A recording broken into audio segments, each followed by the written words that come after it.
Hey, and welcome back to the number one podcast in the world, the Cellarcast, episode 149. I'm actually recording this on time, I suppose. Yeah, that's right. Might get a Monday episode again.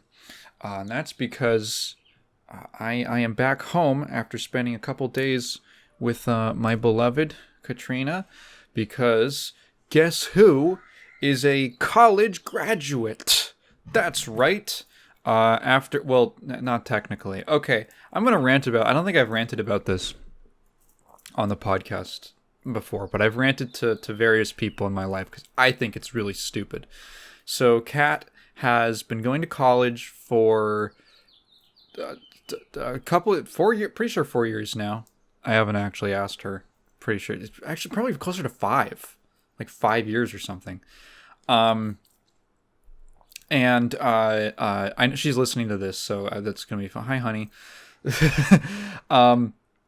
Okay, so she was just going for like a regular bachelor's, right? But she's had to take like 2 extra semesters because her school, the wonderful University of San Francisco State University, has had like the biggest culling of classes in the entire state.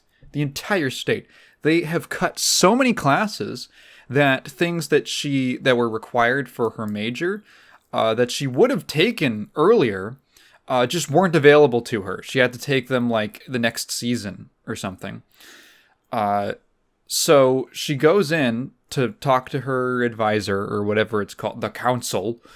And they basically have a meeting to just make sure that she's on track to graduate, which, she should be, because she's passed all her classes and she seems, she should be good to go. So they've got two different, what would you call it? Let's just say 2 different pages. One of them lists all of the classes that she needs to take. It's just check boxes, right? You need these requirements. If you pass these, you're good. The other one is how many credits she needs, out of whatever, 250, let's say. And that is based on how many classes you will have completed. They assume that you're going to pass the classes you're currently taking. Are you set to graduate? Now, the first one, every single box checked. The second one, 5 units short. How does that make any sense? I don't know. They tried to figure out, like, if it was a bug or something, or some kind of error, which it has to be, right? It doesn't make sense that you could take everything that you're required to, but you're still short by some extremely weird, like, minute amount of credits. So despite doing literally everything that's been asked of her and succeeding at it, she has to take 2 more classes, just not very long, just like a couple weeks worth, and that'll be done by June. And then she will finally have enough credits to graduate. I thought it was really stupid. It is really dumb. I don't get it. No one gets it. But the system says. So that's how it's got to be. The numbers literally don't add up. But she was still allowed to go do her graduation ceremony and all of that. And I guess these classes that she's going to take that'll be done by like June are, I don't know, it's a little epilogue on her college experience. So I got to go to her graduation, and with her family. It was at Oracle Park in San Francisco. That's where the Giants play.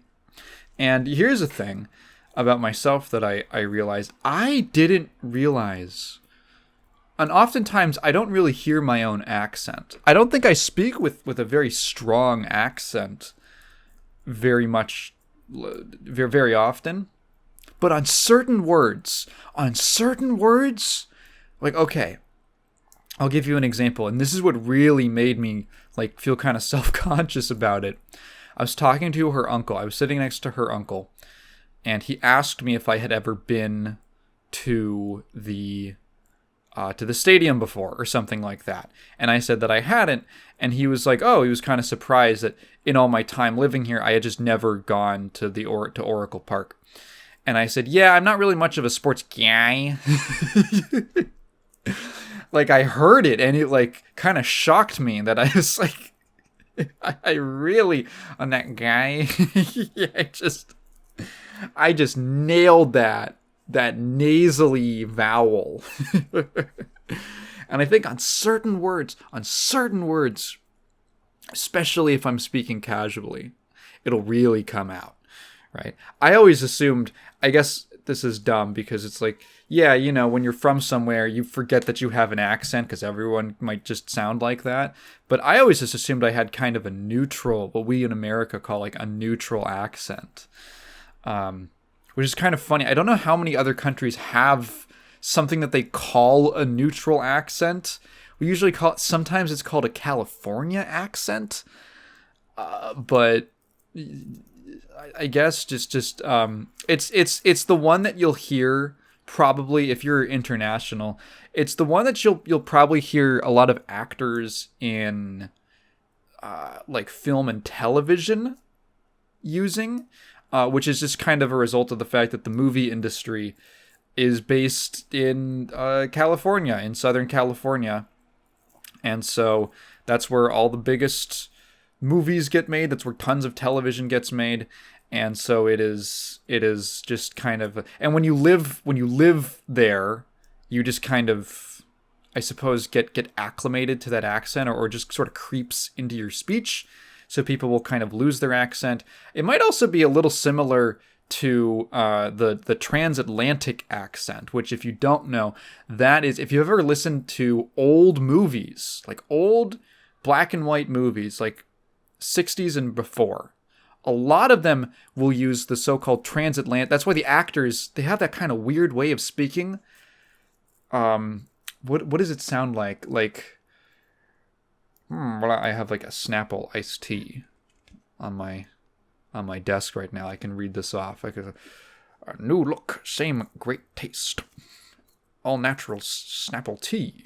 Like, they have this weird kind of way. I'm probably not doing it very well, but they have that kind of funny way of enunciating that once you notice it, it's really weird. And the reason for that is that the transatlantic accent was developed, I believe, for theater. And it was meant to be a neutral accent that existed specifically for performances, so that American and UK audiences wouldn't be confused listening to the others either stage performances or something on screen, right?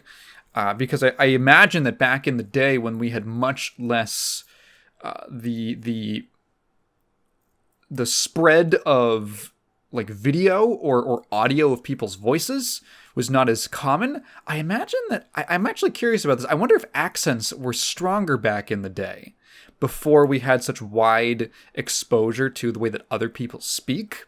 I think this, because that's something that I've heard is very common, or it's sort of a trend, at least in America, where a lot of regional accents are sort of fading a little bit. They're kind of fading because a lot of speech is just sort of blending together due to the internet, especially among young people. So the transatlantic accent is almost like a precursor to that. Nowadays, we don't. When did we stop doing? I think we probably stopped doing that around the time. I think as theater. I believe it was for theater. I believe that was the origin of it, and then that translated into film and television, and then slowly over time, those mediums grew more of an identity, and that's, you know, Chris Crawford, 4 stages of an artistic medium. They hit that point where they became their own unique things, and someone having a unique accent might be something that is the creators like insist on, or something like that, for whatever artistic reason, or just to preserve that performance, or to imply things about the character, like excuse me, to make it more natural. I was thinking about this actually. It's kind of interesting, right? Like theater is a really interesting medium. I was thinking about this a little bit because my cat just graduated with a theater degree, and I went and attended. They had the next day after the big full school graduation, they had a little one for just the theater department that only like 20% of the students actually showed up to.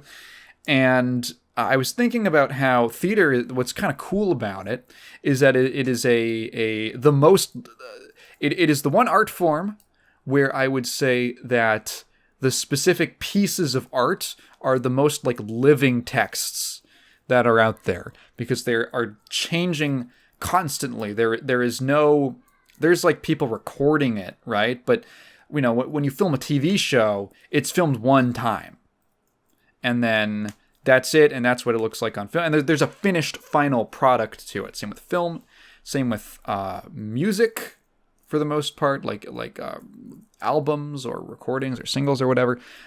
Games are kind of interesting because there are many. They're kind of inherently dynamic because the player can choose to do things, but they are also, there is definitely a very set in stone aspect to most video games. But theater, every time theater happens, it's always different, just because of place and time and random factors, all sorts of things. It's totally different every single time it is performed. Like, you go to see the most common way, again, like you can go see a recording of it, but the most common way is to actually go to a theater. That's kind of the main way that it's meant to be consumed. And there, it's always changing. It's always different. And there's sort of like an interesting kind of veil. How do I describe this? There's like an interesting kind of veil in theater between reality and the thing that you're watching on stage, where, like, for instance, that's different with other mediums. I think it's really interesting to compare that to something like screen, right? Screen media. That's going to be my catch-all for like film and television, because saying film and television every time is cumbersome. So, like, for instance, I remember when we went to watch Asteroid City, I was about to say someone totally different. The Wes Anderson movie. I was about to say some weird combination of Andrew WK and like something. I don't know why. And like, I don't know why I was gonna say that. I had to like really struggle to remember Wes Anderson's name for a second. That was like a weird bug in my brain. When we went to go watch that, there was something neat that I picked up on that I think I mentioned when I talked about it on this podcast back then. But that is meant to be, there's kind of multiple layers of adaptation in that movie, where you are, you sit down and technically what you're watching is a recreation of, it's like a dramatic reenactment of the backstory of the creation of this play. And then sometimes you see the play itself, but represented in like a movie way, not on stage. Like what is supposed to, almost like going into what's in the script, I guess. And there was this, so the whole thing is kind of wrapped in these sorts of layers of adaptation and different mediums and interpretation and all that. And one of the little details that I thought was neat was that almost none of the people who play, there's all these different families who are in the movie, and almost none of them look like they're actually related to each other. Like, all of the kids look like they're adopted, save for like a couple, right? There's like a couple there's like one kid who looks like he should be the guy's son, but I think it wasn't even like intentionally cast, like in the meta story. He was like an understudy, or he had to be like emergency cast or something like that. And I thought that was kind of a funny detail, because that's just what happens when you go to see a play, is like your options are more limited. You're generally pulling from a smaller variety of a smaller pool of actors, and sometimes you just gotta have like a white dad and a black son, and he's not supposed to be adopted. That's just like his biological son. And as an audience member, I feel like everyone's kind of used to that, but it is kind of like a funny thing that only happens in theater. Whereas in film, that would be really strange. That would almost be like, that would feel like a mistake. Like, I was just remembering, even sometimes, like, okay, I was remembering, I just read this thing about how in The Last of Us, Laura Bailey, the famous voice actress, played a character who was black, and there was like a little bit of a hubbub around that, because now, personally, I don't know. From my perspective, I don't think it was a big deal, but she got pushback on that, and she said like, "Hey, yeah, when I got the role, there wasn't a design for the character. They just said she had like a South African accent, and then that could mean a lot of things. And I just played it, and I got the role, and then later I found out she was black, and I was like, oh, okay." And like some people might consider that weird. It's a little less weird in voice acting, but if that was live action, it would just be like, what the fuck? Like you don't treat, we treat it differently.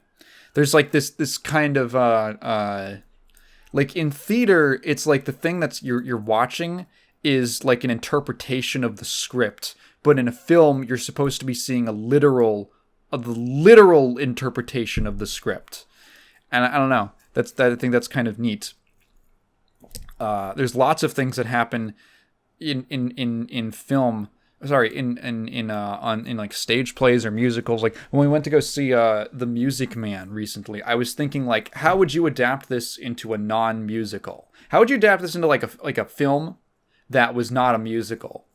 And because there's scenes where like information is relayed to you entirely through song.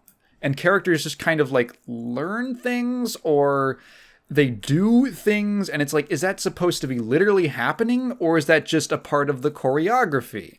You could choreograph things differently in different productions, and that can massively change the way that a scene might appear, right? Like, that's kind of crazy. That's kind of cool, right? That you have this level of live control over how the audience gets to see something.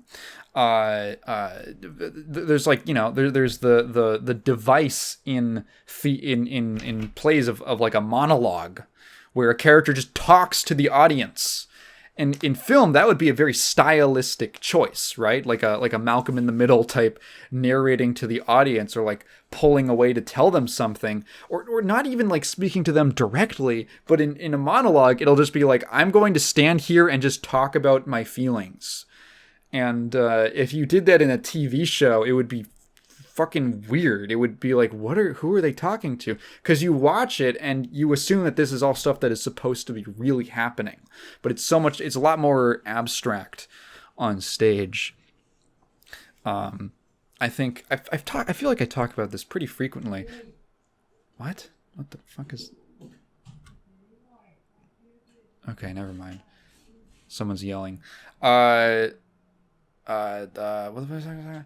I feel like I talk about this pretty frequently, but I think the differences between mediums and the different things that you can do with them is really fascinating. I really bemoan the idea that one is superior to the other.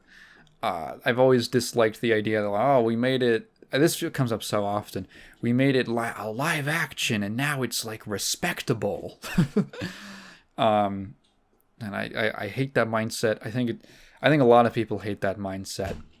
But a lot of people who make decisions have that mindset. We can't get people to respect this unless it's live action. We can't get people to... Hey, speaking of The Last of Us, hardy har har, it has to be a TV show. It has to be a prestiged HBO drama, or else it's not respectable. Yeah, I find myself very drawn to things that I feel like could only exist in the medium that they're in. It's one of the reasons, like, I love Berserk. I feel like Berserk, there are so many elements of it that are really specific to the fact that it is a manga. Like the stillness, like still frames in Berserk are so fascinating. I feel to the point where like Miura's artwork is so gorgeous, and he'll create these scenes, and you'll get these gigantic panels or these full 2-page spreads, and you're just supposed to like soak it in. You just kind of soak in that image, And of course, in the story, it might last a split second. But for the reader, you're allowed to kind of sit with that for as long as you want. And that's such a cool thing that is only possible in that medium, unless you want to make an anime adaptation or something and say like, all right, guys, feel free to pause right now. Have the little have a little thing come up and say, hey, pause for as long as you want. And that's such a cool aspect of that medium. That's why I love games that are very video gamey in like a positive way. That's how I would say that, right? They're very video gamey in a way where I'm like, yeah, this only works. I don't even know how you would what is the point of adapting this into a movie kind of thing. You would have to change so much of the appeal, I feel, or like the core of what the experience is. And I find myself really fascinated by that stuff that uses its medium or takes advantages of the specific strengths of its medium to create a really powerful, unique effect. I always like getting exposed to stuff like that. Like, this thing only works if it's a video game. Deus Ex is a great example of that. And it might sound strange. I think a lot of people might look at that and think, oh, yeah, it's like a really narrative-heavy game. You could make that like a TV show or something. But if you did, you would lose like half the point. Like, the whole point of Deus Ex, like the whole game, it revolves around free will and making choices. And the game is literally designed in a way to give the player tons and tons of choice with how they want to approach everything. And that's like, it is from like the smallest little gameplay details all the way up to the biggest narrative themes and questions of the story. It's like built into the whole thing top to bottom. And if you make a movie out of it, it's like, it would be, well, you could make a good representation of what it's about, but you would lose all that impact. You would lose the impact of that feeling that like, oh, this is a world that you can actually shape, that you have some kind of an influence over, that is lively and reactive to your decisions. And so when JC makes important decisions, it's like real and it means something in this setting that you're kind of suspending your disbelief to sort of like waltz through.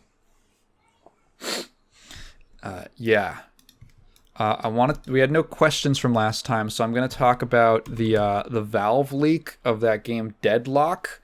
So, all of a sudden I wake up and there's news.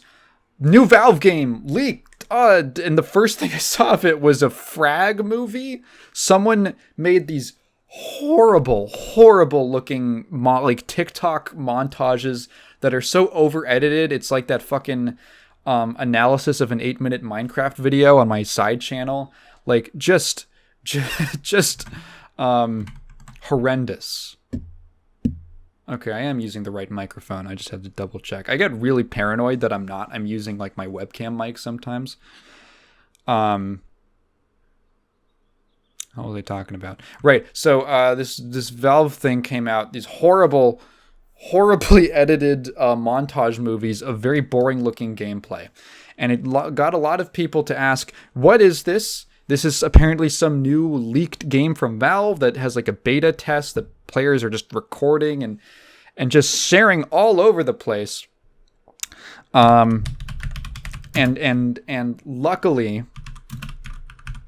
I have an answer. I have an answer to explain what Deadlock is. This is actually an exclusive thing. I reached out to Gabe Newell, and he likes me a lot more than that Tyler Vicker, whoever the fuck that is.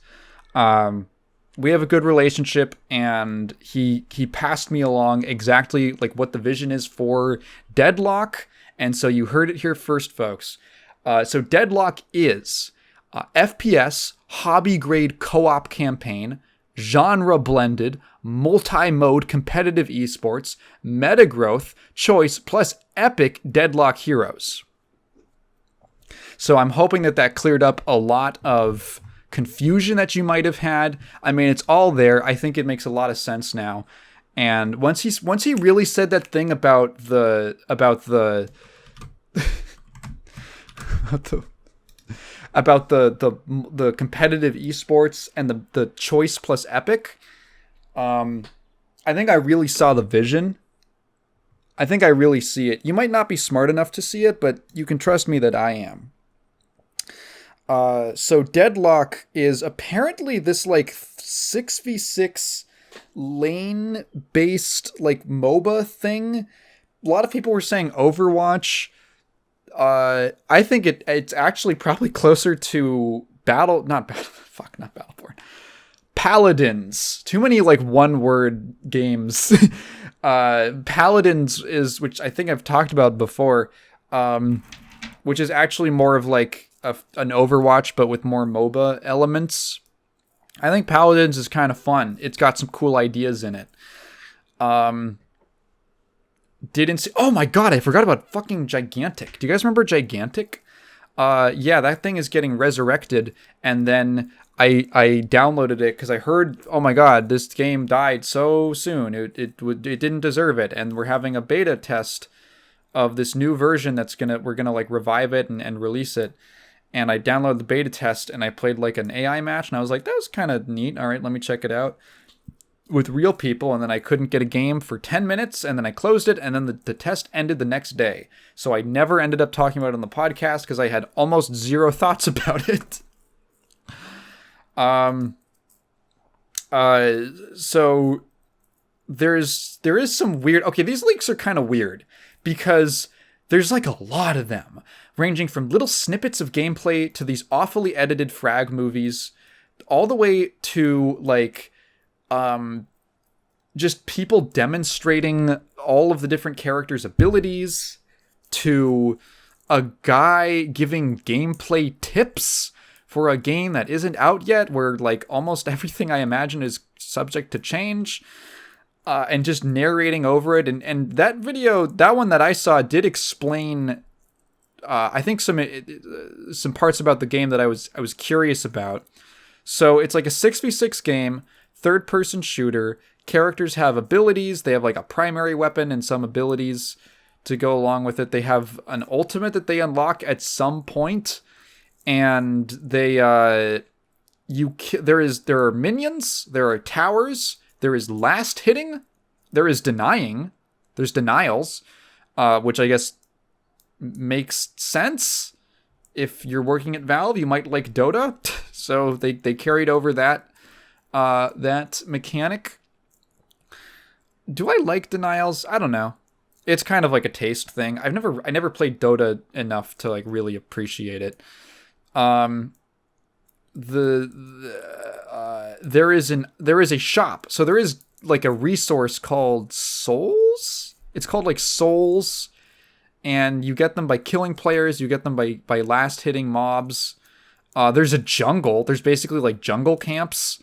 There's an item shop that you spend your souls on, and for like perks, and the perks just looked like do more damage, or have your bullets ricochet, or heal from damage you deal.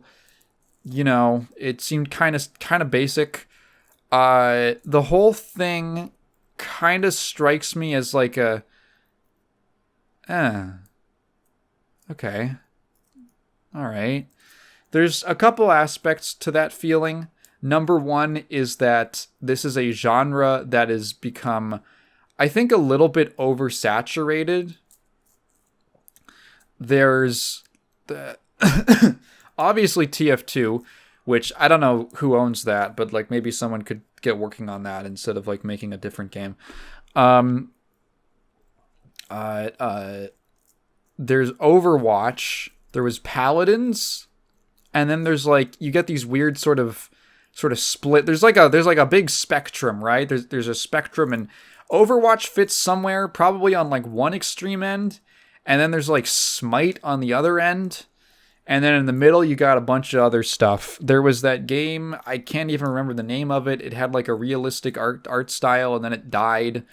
There's been a lot of games that attempted this kind of character-based MOBA-ish shooter thing where you're like third person or first person doing combat on a map with teammates, and you've got abilities, and you might be, and there's some kind of resource buildup or something, and there's like an objective for the map. They've all tried to do some kind of thing of that vague kind of soup of ideas, and it's just, I don't know if people were really excited for it. I think people were excited in that span of a few years after Overwatch came out. And then, I don't know, I think people soured on Overwatch so much that, like, enthusiasm for the genre as a whole just sort of went down.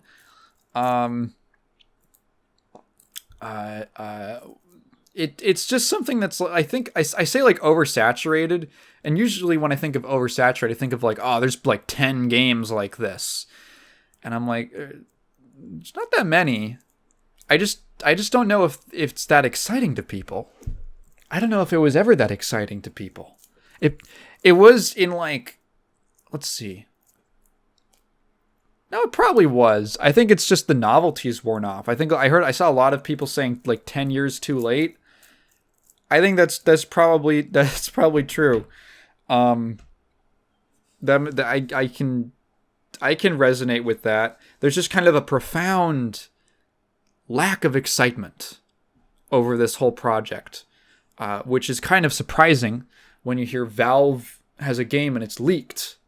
There is another aspect to it, which is that this is a beta, and a lot of things could be subject to change. Number one, the art style. So this has like a very cartoonish art style. That will probably stay the same, but certain aspects of it, like, I thought the lighting looked very boring. The lighting and the shading was very dull to me. When I think of the game in my mind right now, after watching like 10 minutes of footage total, and there's more, but I just kind of think of, like, it just feels like there's like a gray haze over it. Like it's like there's like a desaturated filter or something like that. The actual gameplay wasn't very exciting looking. Maybe it plays better than it is as like it's a better game to play than to watch. It was very, very visually busy. There's a gigantic map. There's a bunch of different icons for your abilities. There's like random shit. Like there's like a counter for how far you've traveled. I don't know if that's just like a debug thing in the beta or something.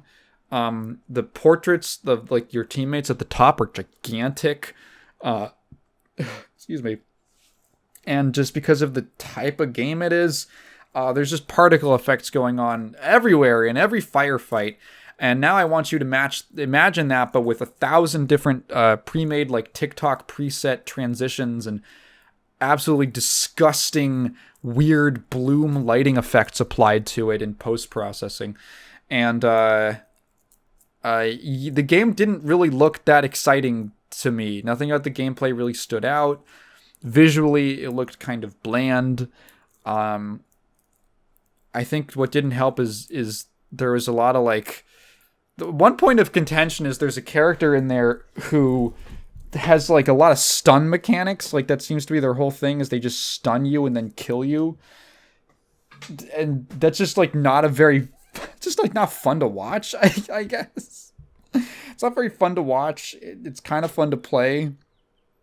It's really funny to watch 1,000 TikTok effects over that. Like it's this super hype thing. And I'm watching the gameplay and it's like he stuns him and then he does like half health damage to this guy, and then the guy like runs around a corner, and then the other guy walks around the corner and then shoots him twice and the guy dies. And it was like like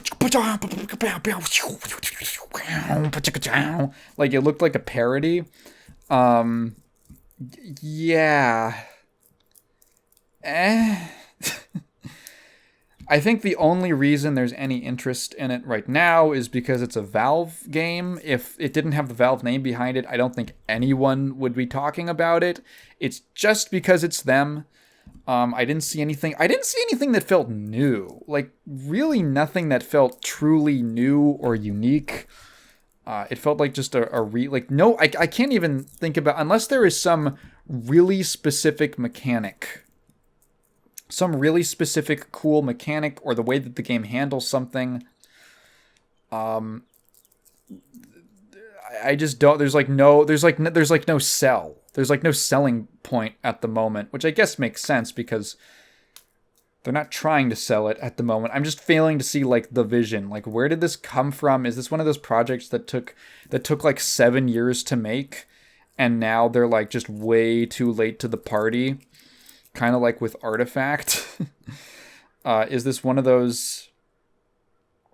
Yeah. What I find interesting is Valve actually has a long history of doing something that I have rarely seen, that I think is probably one of the most interesting things about them, which is that a lot of their projects are not like the CEO says we need the Overwatch killer. A lot of them are actually just grabbed from small independent projects. Team Fortress was a Quake mod. Dota was a Warcraft 3 mod. Portal started out as a student project. Those are like the big examples. Valve doesn't have that many different games, right? But I think it's interesting how many of them started out as someone independently was doing something cool, and then they came to Valve, or Valve came to them, or Valve was actively scouting for interesting, promising ideas, and they they picked them up because they saw the potential, and it worked out tremendously for them. And this is weird because this feels like something Ubisoft would make, you know? Like, this feels like someone at Ubisoft said, we need a thing like Overwatch or Paladins or what have you. And then the team had to like scramble to try to come up with anything compelling that hadn't been done before. What I think is curious is that here's what I find so weird. So Valve has done that at least 3 times, right? Of picking up these small projects, and somehow they've never used Steam for this. They have never used the massive independent scene on their own marketplace to just like siphon or scout ideas or scout people with ideas, right? And pick them up to develop something. I think that's really strange, actually. It kind of a missed opportunity. Maybe they have. Maybe they have actually done it and it's just never worked out. I'd be very curious to know, because like if I was like a publisher, right? And I wanted to take this angle where I'm not like snapping my fingers and cracking a whip and telling people to make something. I'm going to look for an idea that is already been proven from someone who's already proven themselves that they think they have an idea, but they just need more reach, or they need more development, or they need resources to make it into a full-fledged thing. And then I would just fucking scoop them up and be like, here's a small budget and a little team, and do your thing now for me, and I'll advertise for it, and it can go on our storefront, and it'll all be cool. And I'm surprised they haven't done anything like that. That seems kind of obvious, actually. And there's so many. There are so many Steam games. Do you think none of the developers on Steam, like you know, the 5-man dev team wouldn't be psyched to work for Valve? No, and instead we're getting Deadlock. Yeah. So, kind of meh. I'm whatever on it. Tell me what you guys think. I've seen some people say it looks fun. Fair enough. I'm waiting on it to get some kind of official announcement. I have no idea. There's really no clue. I have no clue like what the final. Apparently this is a beta build, so it is somewhat close to full release. In fact, there were so many videos being sent out, there were so many leaks that some people theorized that this is actually Valve's marketing strategy. I don't know if that's true. I think at the very least, they are probably paying close attention to what the feedback is from the leaks. And I'd be curious to see if that caused any sort of pivot in development. Whatever. We'll see what it turns into. If I don't want it, I won't buy it, I suppose. Next, I want to talk about Warhammer Skulls. Skulls is an event that Games Workshop has been putting on for a year or two now. This is like maybe the third or fourth one. And Skulls is basically just, there are so many goddamn Warhammer games in development because they license the IP out to whoever the hell, that they just have an event specifically for all the shit that's coming out with the brand. And there are some cool things I wanted to talk about, and which you might even be interested in if you're not into Warhammer. Wow. The first among those, Mechanicus 2. So you might have remembered Warhammer 40k Mechanicus from a couple years ago. It was an XCOM type strategy game, like grid-based tactical strategy game, with the notable distinction of having it doesn't have a hit rate mechanic. It's just, are you in range to shoot the thing? You can shoot the thing.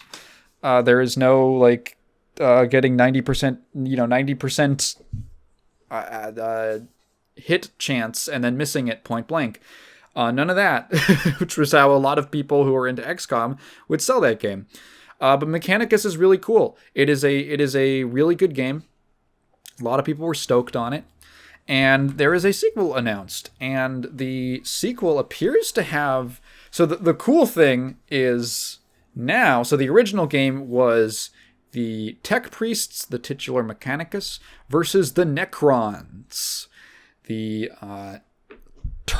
Egyptian Terminator faction of 40k.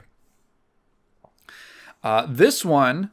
There's a cute little reversal in the trailer where they start reciting the Mechanicus sort of, what is it, the creed or whatever. From the moment I understood, I knew my flesh. From the moment I understood the weakness of my flesh, it disgusted me. That whole spiel from the first one. Oh yeah, okay, it was actually made for that game. That's crazy. Yeah, that's become like that's like an iconic speech now related to the Mechanicus. But then they reverse it and they're talking about how much the Necrons just want to kill everyone else in the galaxy, because their whole deal is that they were like they considered themselves the original empire that controlled the galaxy, and then they went to sleep for a gajillion years, and they woke up and they're like, who are these fucking kids on my lawn? So the Necrons are now a playable faction. Not the only playable faction. They say specifically they have joined the Mechanicus as a playable faction. So that's actually really neat. It looks like there's going to be some kind of two-sided campaign. It could be like two different storylines. I don't know. As far as I can tell, the details aren't super shaky. The details are a little bit shaky. They haven't said too much. But I imagine it'll be cool. There's a screenshot of like the campaign map, and it kind of reminds me of the conquest mode from Dawn of War 1, which was pretty cool. That's where like there would be a whole military campaign between a bunch of different factions on this one planet, and then there was different territories that you could go and do battles on and stuff like that, and you could capture things and defend things and reinforce them. So maybe some kind of system similar to that. It was cool. Some board game called Talisman, which I think it's a Warhammer fantasy thing. I'm not familiar with it. The digital edition of it, there's a digital edition. The base game is free. So some kind of board game. Board-based card game. There's cards. I don't know anything about it. I don't know. Maybe it's cool if you like that stuff. If you have people who play video games with you. A trailer For Space Marine 2, specifically, a bunch of new stuff, actually. Not just the same footage we've been seeing before, but actually a bunch of new features and stuff that's going to be included, which I thought was really cool. So, 3-player co-op. That's nice. The original Space Marine had a Space Marine co-op. I'm going to don't show me things for 2. I think there's at least 2-player co-op in the original. Space Marine. I think there's at least 2-player co-op. There might be 3 because there's 3 squad members for most of the game. But it's going to be full 3-player co-op. Probably online. I doubt. I don't know how they would make it work split screen or anything, but yeah. So that's cool. There's like additional PvE missions. All this is just like base game stuff. So like there's other co-op missions that are like supposed to be side story things that are happening during the rest of the game, and it's like, oh, you get to a wall, and Titus has to be like, someone go take care of that. And then you go over and do something else in the main campaign. And then you can go play as that mission that's happening on the side. So it's like, oh, that's neat. It's like to make it feel like there's actually like a bunch of different sides and perspectives to this big Tyranid invasion that they're fighting against. And then the 6v6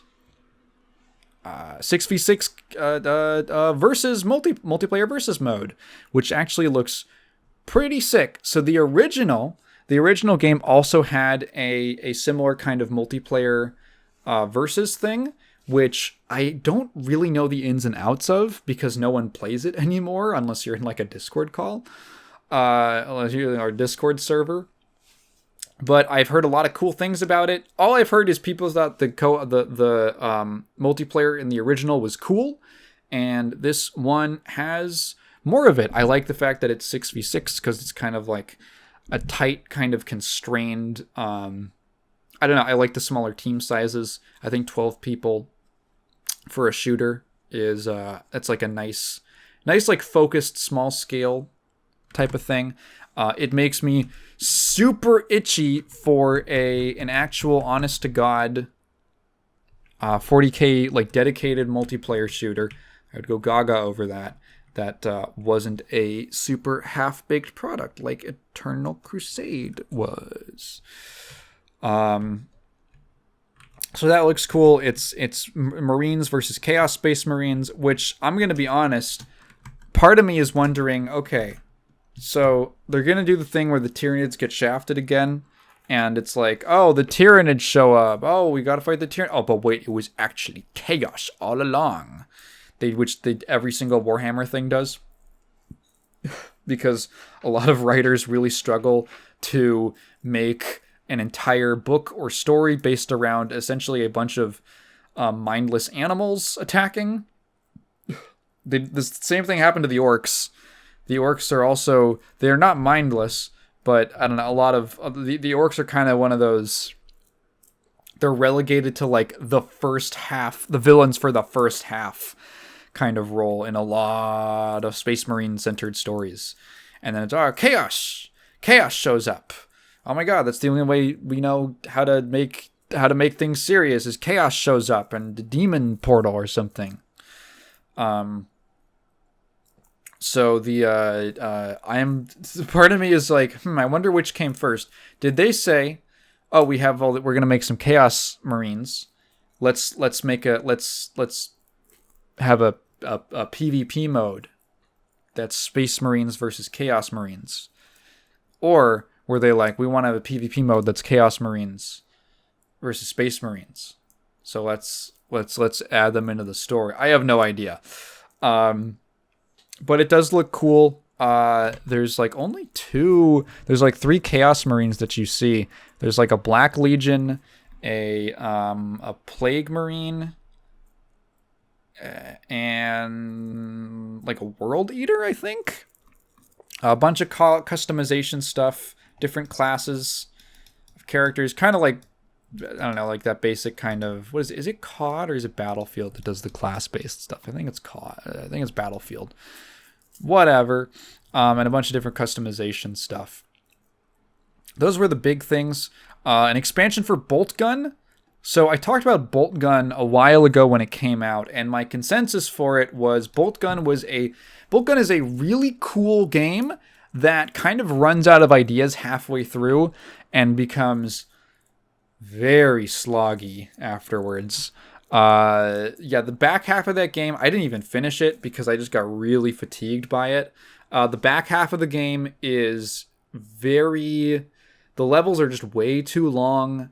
There are no new enemies, there's no new bosses, it's just a lot. It's just a lot of, you're just going through very samey feeling kind of levels that are just really long, and you fucking walk out a door and there's another gigantic section that you have to do. Like, an impressive amount of content, but too long. Much too long. Oops. It's getting an expansion thing called Forges of Corruption, which is going to add new levels, new enemies, new weapons, and a horde mode. That's cool. Hopefully it is a little more compact, because the basic gameplay of Bolt Gun was really solid. And I thought it was actually quite impressive coming from a developer which had previously never made a shooter. They were exclusively like board game adaptations. And then they make this very specific arcadey style FPS. And it plays really well. There's like all the nitpicks were like really minor things, but like, the gunplay, the movement, the shooting the guns, the feedback on hitting enemies and stuff. Even a lot of the level design was really cool. Lots of fun little touches in it. Had a really nice flow and speed. Felt like the Space Marine was very like heavy and weighty. Cool game, actually. Like, very good effort. Just like, yeah, trim it down a little bit, or justify like the runtime, essentially. So that's cool. Hopefully the expansion is good. Another expansion for Rogue Trader, which I should play. Rogue Trader looked cool. That was the kind of isometric CRPG, which I'm shocked they haven't done before. Like, genuinely shocked. There's so many ideas that you could do with that setting. Another thing for Total War Warhammer, Thrones of Decay. Yeah, but basically just a bunch of like updates and expansions. There's one for Total Warhammer 3. There's one for Dark Tide, which might be good now. I don't know. There's stuff for like Vermintide 2, which I'm surprised they're still supporting. I didn't know about that. There's stuff for Blood Bowl, Tactica. There's so much shit. There are so many games. Speed Freaks. This game actually looks kind of fun. It's like 40k Twisted Metal with a bunch of orcs, which is great. I think there's some kind of like vehicle customization stuff, from what I can tell. It's what it looks like. It's what I'd imagine. There's like an open beta, not an open beta, but you can like request beta access on the Steam page. It looks fun, so you can check that out. If you like the racers, or car combat, I suppose. Not a lot of car combat games in the modern day, but orcs are a great pick. Their whole thing is, or one of their big things is, mashing together random bits of technology into like barely functional machines that literally function off of belief and faith that they work. And then a bunch of stuff for the card games. So that was cool. I'm still looking forward to Space Marine 2. I'm glad that it's getting. I'm glad that it got delayed a little bit, because I would rather that a lot of these features came out more polished and finished. It's cool that like that's all going to be included in the base purchase. I don't know. I'm so used to just getting nickel and dimed and having stuff cut out of the game. There is definitely going to be some of that, because there's like cosmetic DLCs and stuff for the multiplayer. It's like, fucking okay, fine, whatever. But the base game looks like fairly meaty in terms of content. So I'm excited for that.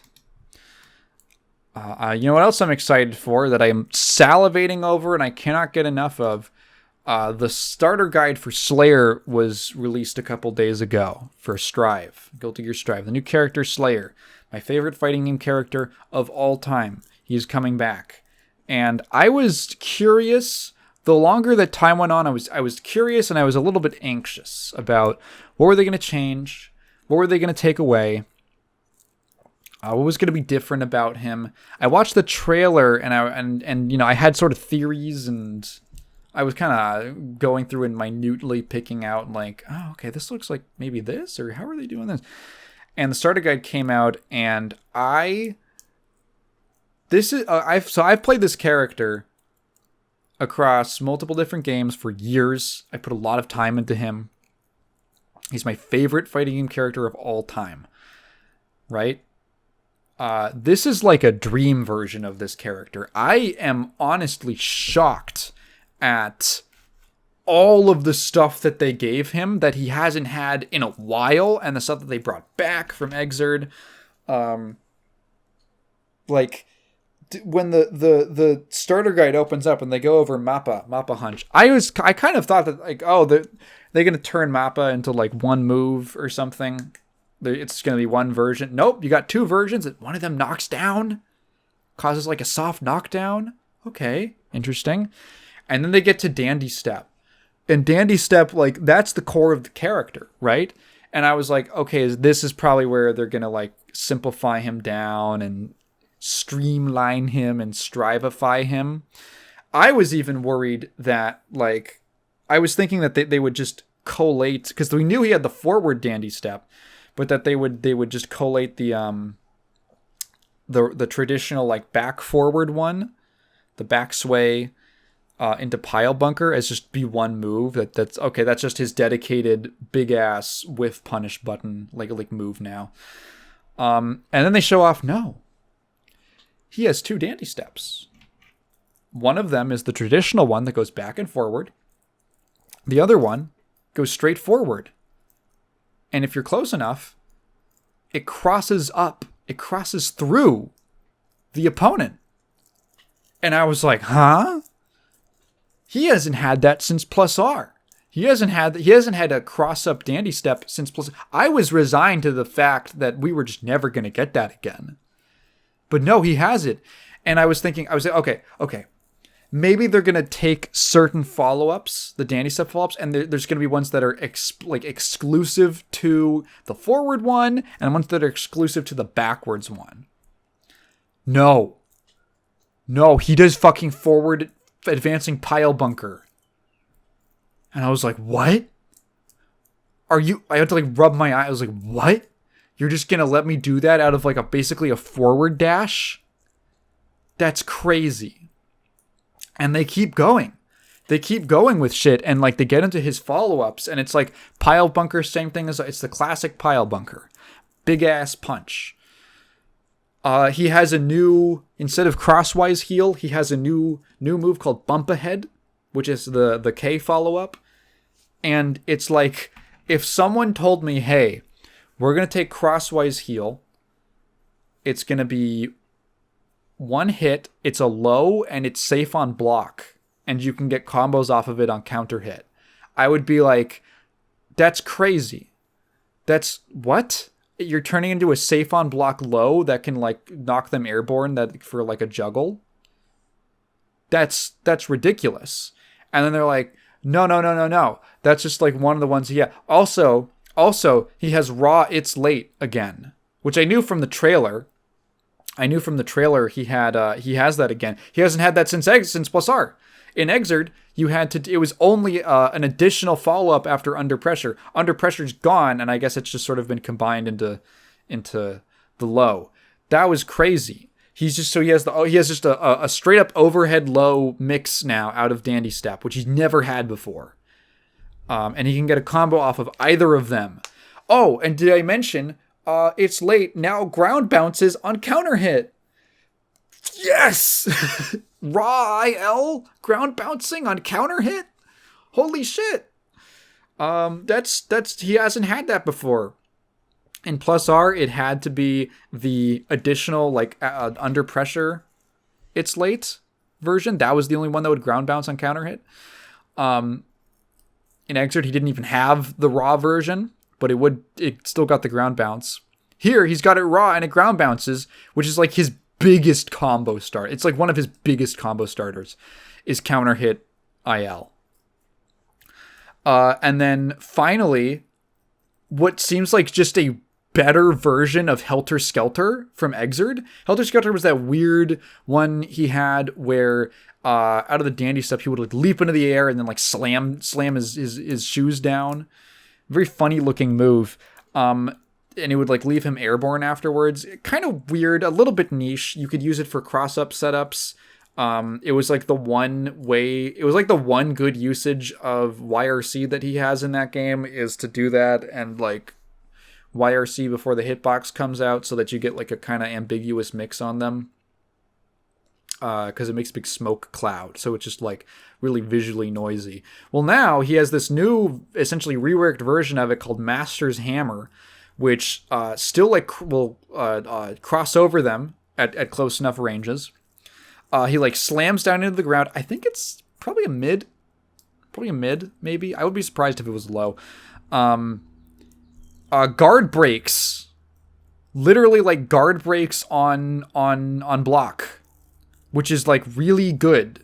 So if you don't know, guard breaks are sort of basically just like a significantly shittier version of block stun to be in.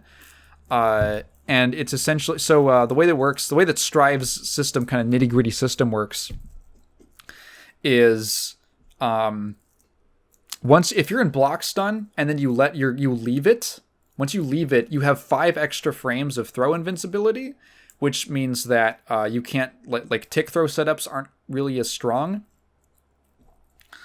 Guard Crush doesn't give you any of that benefit. So you are vulnerable to being thrown immediately as soon as you leave it.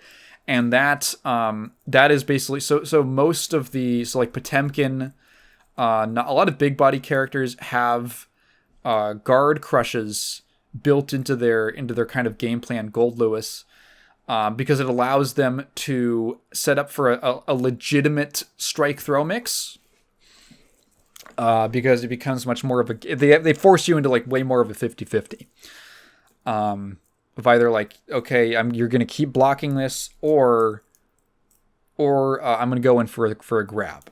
Most potent, obviously, with Potemkin. Because he is the big grappler. So yeah, he actually gets to enforce that, which is kind of a big deal because he has he has Bloodsucking Universe, as always, his bite command grab, but it's better now. So like seems like he revolves around the bite way more now. Because, okay, so he bites them and then he gets this buff on him, the universe ready buff, which is a thing from Exerd. In Exerd, you would land the command grab and then it would make it so that your next special move was always a counter hit. It was a forced counter hit on your specials. Now here, it causes any of the next attack that lands within a certain, it's not even like if it like in Exerd you could waste it. Like you could go do a Mappa hunch or something and like they would block it and then like, okay, well that's your buff gone. And it's decent. It's a nice little support thing in Exerd. It definitely comes into play every now and again. But here it seems way more central. Like he has the buff on him for what appears like 5 to 7 seconds. Not super clear. I think it goes away if he gets hit. But if they block something, it doesn't go away. It has to hit. And it applies to all moves, including normals. Like, and they show it, and it's essentially, it's not just a counter hit state. Strife has multiple different counter hit states, levels of it. The biggest one, level 3 counter hit, is the gigantic counter, where you get like the text and the huge slowdown. And that gives you like the most advantage after hitting it. And it causes everything. Like they show it off with like his 5k, just like his regular kick counter. So typically, the level of counter hit that a move will inflict is per move. It's generally like, yeah, heavier moves will inflict like level 2 and 3. Lighter ones inflict like level 1, maybe level 2. Special moves, it kind of depends. But here, they are all forced level 3 counter hit, which means he's probably going to have access to like crazy links that no one else would be able to do off of things, right? Like you could do 5k 2h or some weird shit like that no one else in the game would be able to do. I don't know if it would work out like that, but I think that's what the door is open for. And this is, so the bite is like crazy strong, and he can actually combo into it. He literally has I couldn't believe how much shit they gave him. His Far Slash, it's a new animation, but it's this weird, it's the only, I believe, 2 hitting Far Slash in the game. Might be the only one in Guilty Gear. I can't think of any other Far Slash that hits multiple times. It hits twice, and the first hit staggers. Staggering is like a different kind of hit stun, and you can be thrown while you're in stagger state. It's not like regular hit stun, which means that you can combo into a throw, into a command grab. So you can literally combo into, you could just Gatling into your Far Slash and then cancel the first hit of it into the command grab and get a bite for free, and it knocks down, so you get Oki, which is it. I'm just watching this whole thing. Excuse me. And I'm just in shock. I am in awe at how much fucking nonsense they gave him, that he's just allowed it. Like, the character is built to do this. He feels like a boss character.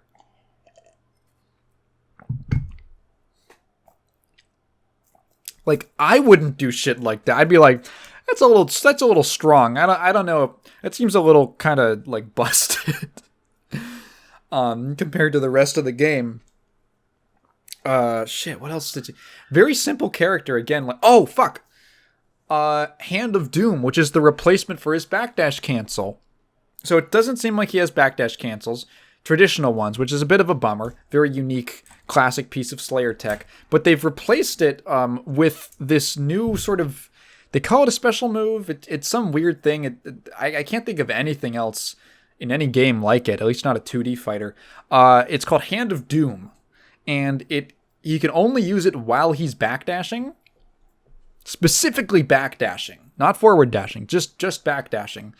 And he just kind of like shoots forward and does like a double palm strike. It is like not safe on block. So it's like it's basically a meterless reversal. It's a meterless reversal because the startup of his backdash, I'm assuming, is still invulnerable. It's still invulnerable.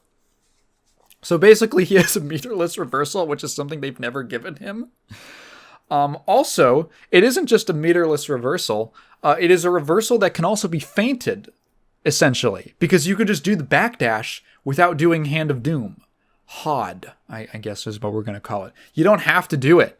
So you can just, so they can like run up, they can knock you down, and then you can backdash, and they're like, he's going to do Hand of Doom, and then you just backdash out of the way. Or you forward dash because there's no difference in animation, and you just like cross up through them on wake up and side switch them. Like you can put them in they can try to bait, isn't that crazy? They can put you in the corner and try to bait out your reversal, and you can just cross them up for doing that. That's kind of crazy. Strive also has a mechanic where so-called Kara supers, where basically you can cancel the startup of special moves into supers. Hand of Doom is considered a special move, which means that you can probably Kara cancel it, aka you can give invincible startup. You can literally do a backdash cancel and give invincible startup to your supers. One of his supers, I guess we could talk about the supers. One of his supers is already invincible. It is the sort of, it's like Dead on Time, but they're calling it Super Mappa Hunch. It's his big fly across the screen punch super. Looks good. Looks like a fairly standard, invincible reversal. Cool animation. I like how they did it with the clothes exploding off of him and then like reforming as bats. Excuse me. I didn't really expect them to make him naked the whole rest of the match afterwards. It would have been funny. Maybe there'll be a mod for it because that model exists in the game now. Yeah, just like kind of general reversal super. The one everyone's been talking about is his only other super. This is the first time Slayer's only had two. I guess I can cry about the loss of Chokagata, his big dive bomb super, which was kind of a classic combo ender for air combos for him. But I won't, because what is the new thing called? Eternal Dawn or something? I've just been in my head calling it the fucking closer. So this is the one, it costs 100 tension. It is the only like non-joke super in the game that costs 100% of your meter. Everything else is 50. And it is a strike. It is a full screen. He just does like the Raging Demon zoom, right? Like he just like full screen teleports forward. And if he hits you, it's a strike apparently. So I guess it can be blocked. If he hits you, goes in that whole animation where he sucks your blood so much so that he like rejuvenates himself and becomes younger, and then he charges up so much of his power into like a single punch that it ages him back. He literally like shoots away years of his off of his body to blow you. First of all, I'm going to talk about the animation. The animation's great. He like, the punch is like embedded in you, and then there's like this huge glowing energy orb as it charges up for like it lasts just long enough. It goes womp, womp, womp, and then they pop off of your fist as all of the energy gets released. They fly off screen. They don't wall break. It doesn't wall break. They fly off screen through the corner, like the side of the screen. And then there's like a few seconds where he's just holding the pose, and then he snaps. He does a snap like on top. You hear a little neum, and then they fly back from the other side of the screen, like you punch them around the world basically, and then they hit the screen and they ping pong around the wall and the ceiling like 5 times and then land on the ground. Fucking amazing animation, hilarious. It seems like it might be based off of something from the boss version of him from the arcade mode in Exerd would do the same thing. It was very funny. The other thing about this super is that it does like 70% of your fucking health. It has to be the highest damaging single super in the game. It is crazy. They demonstrated it on Nago Ryuki, who Nago has pretty high effective health. It's the whole thing. I'll just say he has high health. Also, he was at 0 blood. When Nago's at 0 blood, so the higher his like blood rage meter goes, the more damage he takes. He was at 0 blood. Slayer does this on him, and the third highest health character in the game fucking takes 70% damage. It is absurd. Someone actually went in and they counted the pixels to find out how much damage it would do, because it's actually, you can go test it yourself in game if you just compare like the life bar, like where they line up. And a raw version of this super, like just hitting raw by itself on chip would get like 20 HP away from killing him. Fucking crazy. I can't believe it. I've just been calling it the closer because the way that it works, I mean, in a practical scenario, if you have 100% meter, if you hit them with that, their health is probably low enough that it's just going to fucking kill them. There was some match footage that got released to like GameSpot or something, and they show like Nago pops blood, and Slayer just does it like from full screen, and Slayer just does the super on reaction, punishes him. He punishes Nago, and then just kills him from like half health. Like, holy shit, dude. Like, this is just, oh my god, I can't believe how juiced they made this character. Like O.J. Simpson, except Slayer would never do that to his wife. Oh, another great detail. So a classic Slayer thing has always been that he writes haikus. He's a fan of poetry and writing haikus. So his old instant kill was he would punch you into space and then he would write a haiku. And then the lines of the haiku were like randomly generated, or not randomly generated. There was a bunch of pre-written recorded ones, and then they would just randomly assemble them into a complete poem with like a little dandy stamp at the end. And they have actually brought that back as his win pose, which I think is great, as his win animation, where he pulls Sharon out of his cape, and he like kind of swings her around into like a, what is that called? Like a dip or something. And he says a line, the first line of the haiku, she says the second one, and then they both say the last line in unison and look out to the camera, and the camera pulls back, and they're on like a traditional Japanese like Hanafuda card background that looks great with the little dandy stamp in the corner with like the bat wing. And I thought this was a great detail. There's a voice line at the end that says dandy. Someone says dandy. It's not Slayer or Sharon. It's the opponent character. So if you hit when you kill them, when you knock them out, they Slayer and Sharon recite a haiku, and the other character is so impressed by it, they have to respect him so much that they say, "Damn, that was dandy. That was dandy as hell." Great. Like, I'm not kidding. Like, there's so many other things that just make me happy. Like, oh my god, you get to fucking combo off of 2H again. Finally. That is such a fun part of the character in Plus R. 2H, his big bat stomp, where he stomps the ground and all the energy bursts out.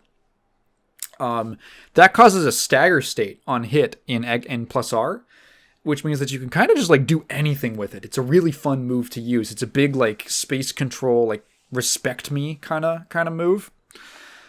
In Exerd, it launches at a horrible angle that you can't do anything with unless you Roman cancel it, or you're in the corner and they're in a specific like wall slump state because they won't get sent as high, and you can combo off of it. And it's like, it's so much more of a niche move, and it sucks because I think it's so fun to use. Now you can combo off of it again because it's special cancelable because of the Strife Gatling system. Crazy, like stuff. Fucking his 6K is back. His overhead special cancelable now. That's nutty. They showed off some like cool air combos, like actual neat looking air combos that I imagine you can get creative with.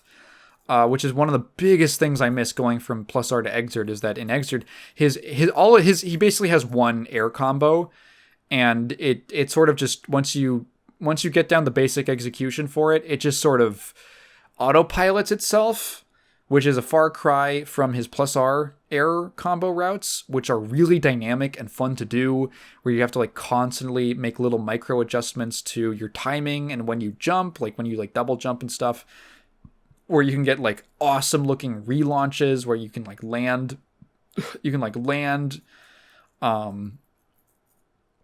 hit them with something to juggle them from the ground and then jump cancel. It's really cool. Like, they're really fun to do. I love watching air combos with Slayer and practicing them in Plus R. It's so much fun. And here, oh my god, he actually has cool looking air combos. J2K is back. Thank God. He's getting air combos, and it's not just jump SHD. It's not just that. Oh my god. 6H. Ground bounces on air hit now. That's so cool. I love that. That's one of I love that little detail of that move in Plus R. His 6H, his big like heel swing axe kick sort of move, where he sort of like does that funny little rotation forward. If you hit someone with that in the air in Plus R, it always sends them to the ground, it like spikes them to the ground, and then they bounce at a very at the same angle every time. So it gives you like a consistent way, because his air combos they can be a little bit finicky, and sometimes they just don't work out because of spacing or kind of like how you hit them or how it started or something. And 6H is like a cool combo tool that lets you sort of stabilize it into just like a consistent setup for your air combos. That's back. That's super neat. Love it. Is it going to be jump cancelable? I don't know. I'd like to see if I could. I'd love to. Oh my! I just want to get my hands on it. I just want to get my hands on training mode with this character and just try stuff out. I'm going to be doing a live stream of it. I have to double check if it's going to be on the 29th or the 30th. I think it's the 30th in the US. Again, time zones are a little funky.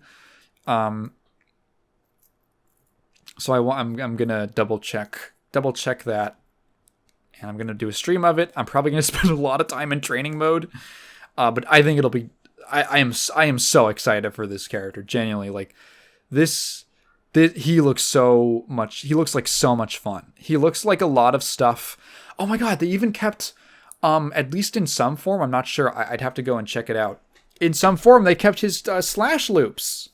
Whoa! Slayer's like a cool little detail about the character I've always loved is that he is like the only character in the series who can combo his far slash back into his close slash, which is like a fun combo tool. And I was wondering, like, are they gonna like how? But it's obviously a link, right? It doesn't cancel back into itself. You have to link it. You have to time it. And I was wondering, like, how heavy they're gonna go with him having links. And at least on like counter hit far slash, there's like one of the gameplay showcases, like the match footage that they released. He does combo a counter hit far slash into a close slash, so that's cool.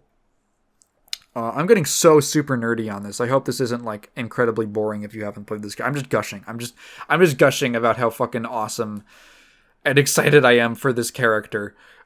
He looks so cool. Visually, he's got a bunch of new animations, some very fun looking ones.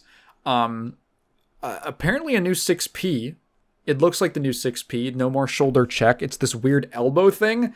I love the pose. It's so Slayer. It's such a great Slayer-y pose where he like lifts his leg in this funny little like I don't even know what to call it. He lifts like one leg and his arms are like in this very just fanciful position. It's a great Slayer pose. Is it going to be as crazy and funny and charged up as his traditional old 6P? I don't know. It would be fun. It definitely doesn't have the big startup that made that move. That was kind of like the counterbalance to how fucking strong it was. But hey, who knows?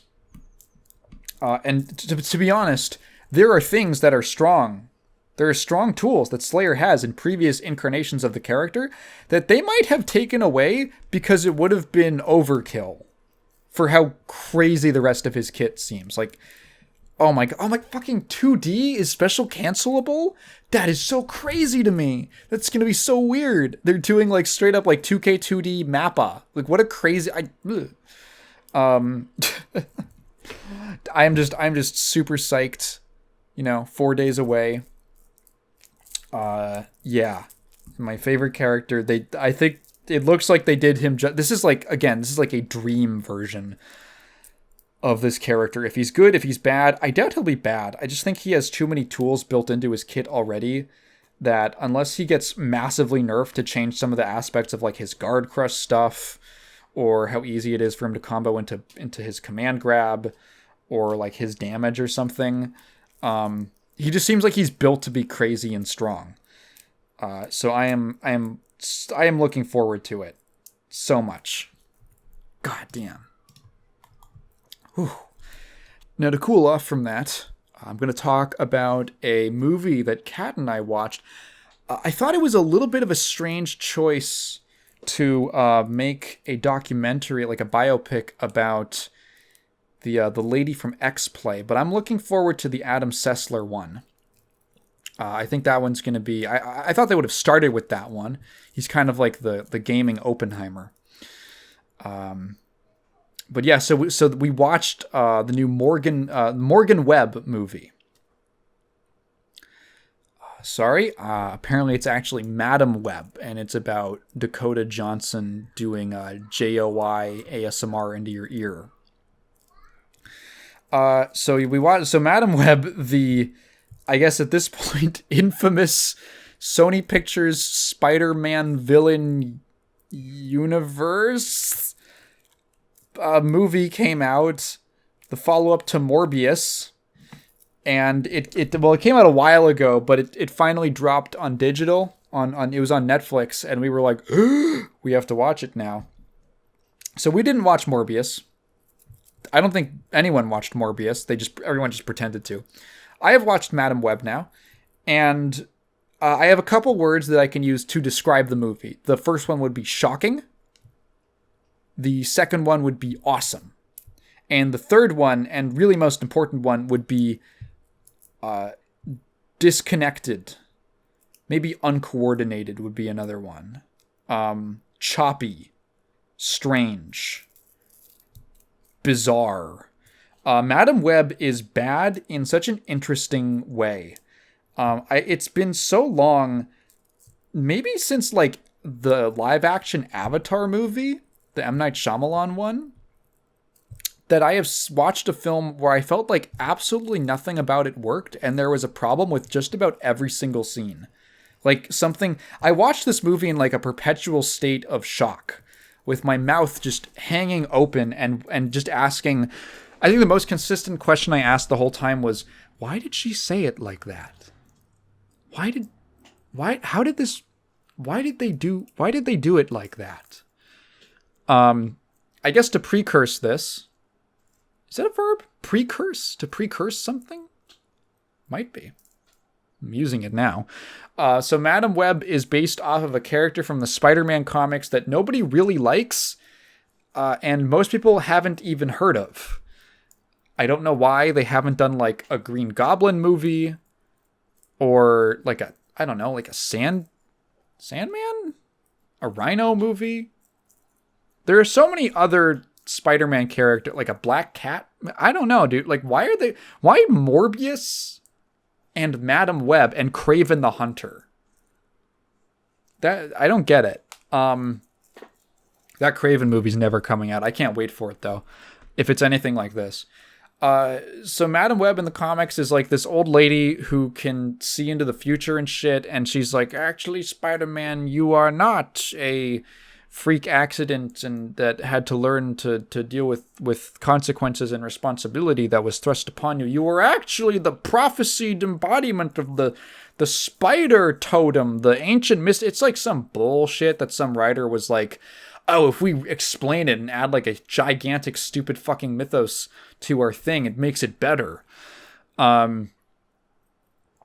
Yeah, so no one really likes Madam Web. She's like an old lady, but for some reason she's Dakota Johnson now, because it's like her backstory, I guess. I don't even know how to like really describe the film. I can sort of start with what the basic plot is about. So Madam Web is about Dakota Johnson, who is she is a paramedic in New York City, who is her partner at work, her work partner. They're not dating, although sometimes I kind of thought they were, because there's a scene of them and it feels like I don't know what it's trying to communicate. There's a lot of things in this movie where I really don't know if something was supposed to be funny or scary or what. It kind of fails to communicate what it's like, any of its tone. Her partner at work is Ben Parker, Uncle Ben, but I don't think they can say. I think, do they say Ben Parker? I'm not sure. And she's like a weird asshole for some reason. Like, she comes off, it really feels like a movie that has multiple different scripts, like versions of the script that are all fighting for each other when I look back on it. But while watching it, the thought occurred to me that it kind of also feels like the first draft to a bad movie. Like the unfinished, shitty version of something that wasn't even going to be good anyway. so she's like a weird, I don't know, she has like this, I feel like there's like parts of the script that are like she was supposed to be kind of a jerk, and then those got written out in favor of her being like a wide-eyed doe, a female deer. And they kind of clash in these weird moments where sometimes she's one and sometimes she's the other. And it's primarily the latter, but sometimes there's like these pieces of the script from her being like an asshole that are still in there. And it's so weird. And then she has a thing where she almost dies. She falls into the river. She gets resuscitated, and now she has future vision. She can see into the future because she has this like latent magical spider shit from her mom, because the movie opens with this weird cold open of her mom in Peru studying spiders right before she dies, the famous line everybody knows.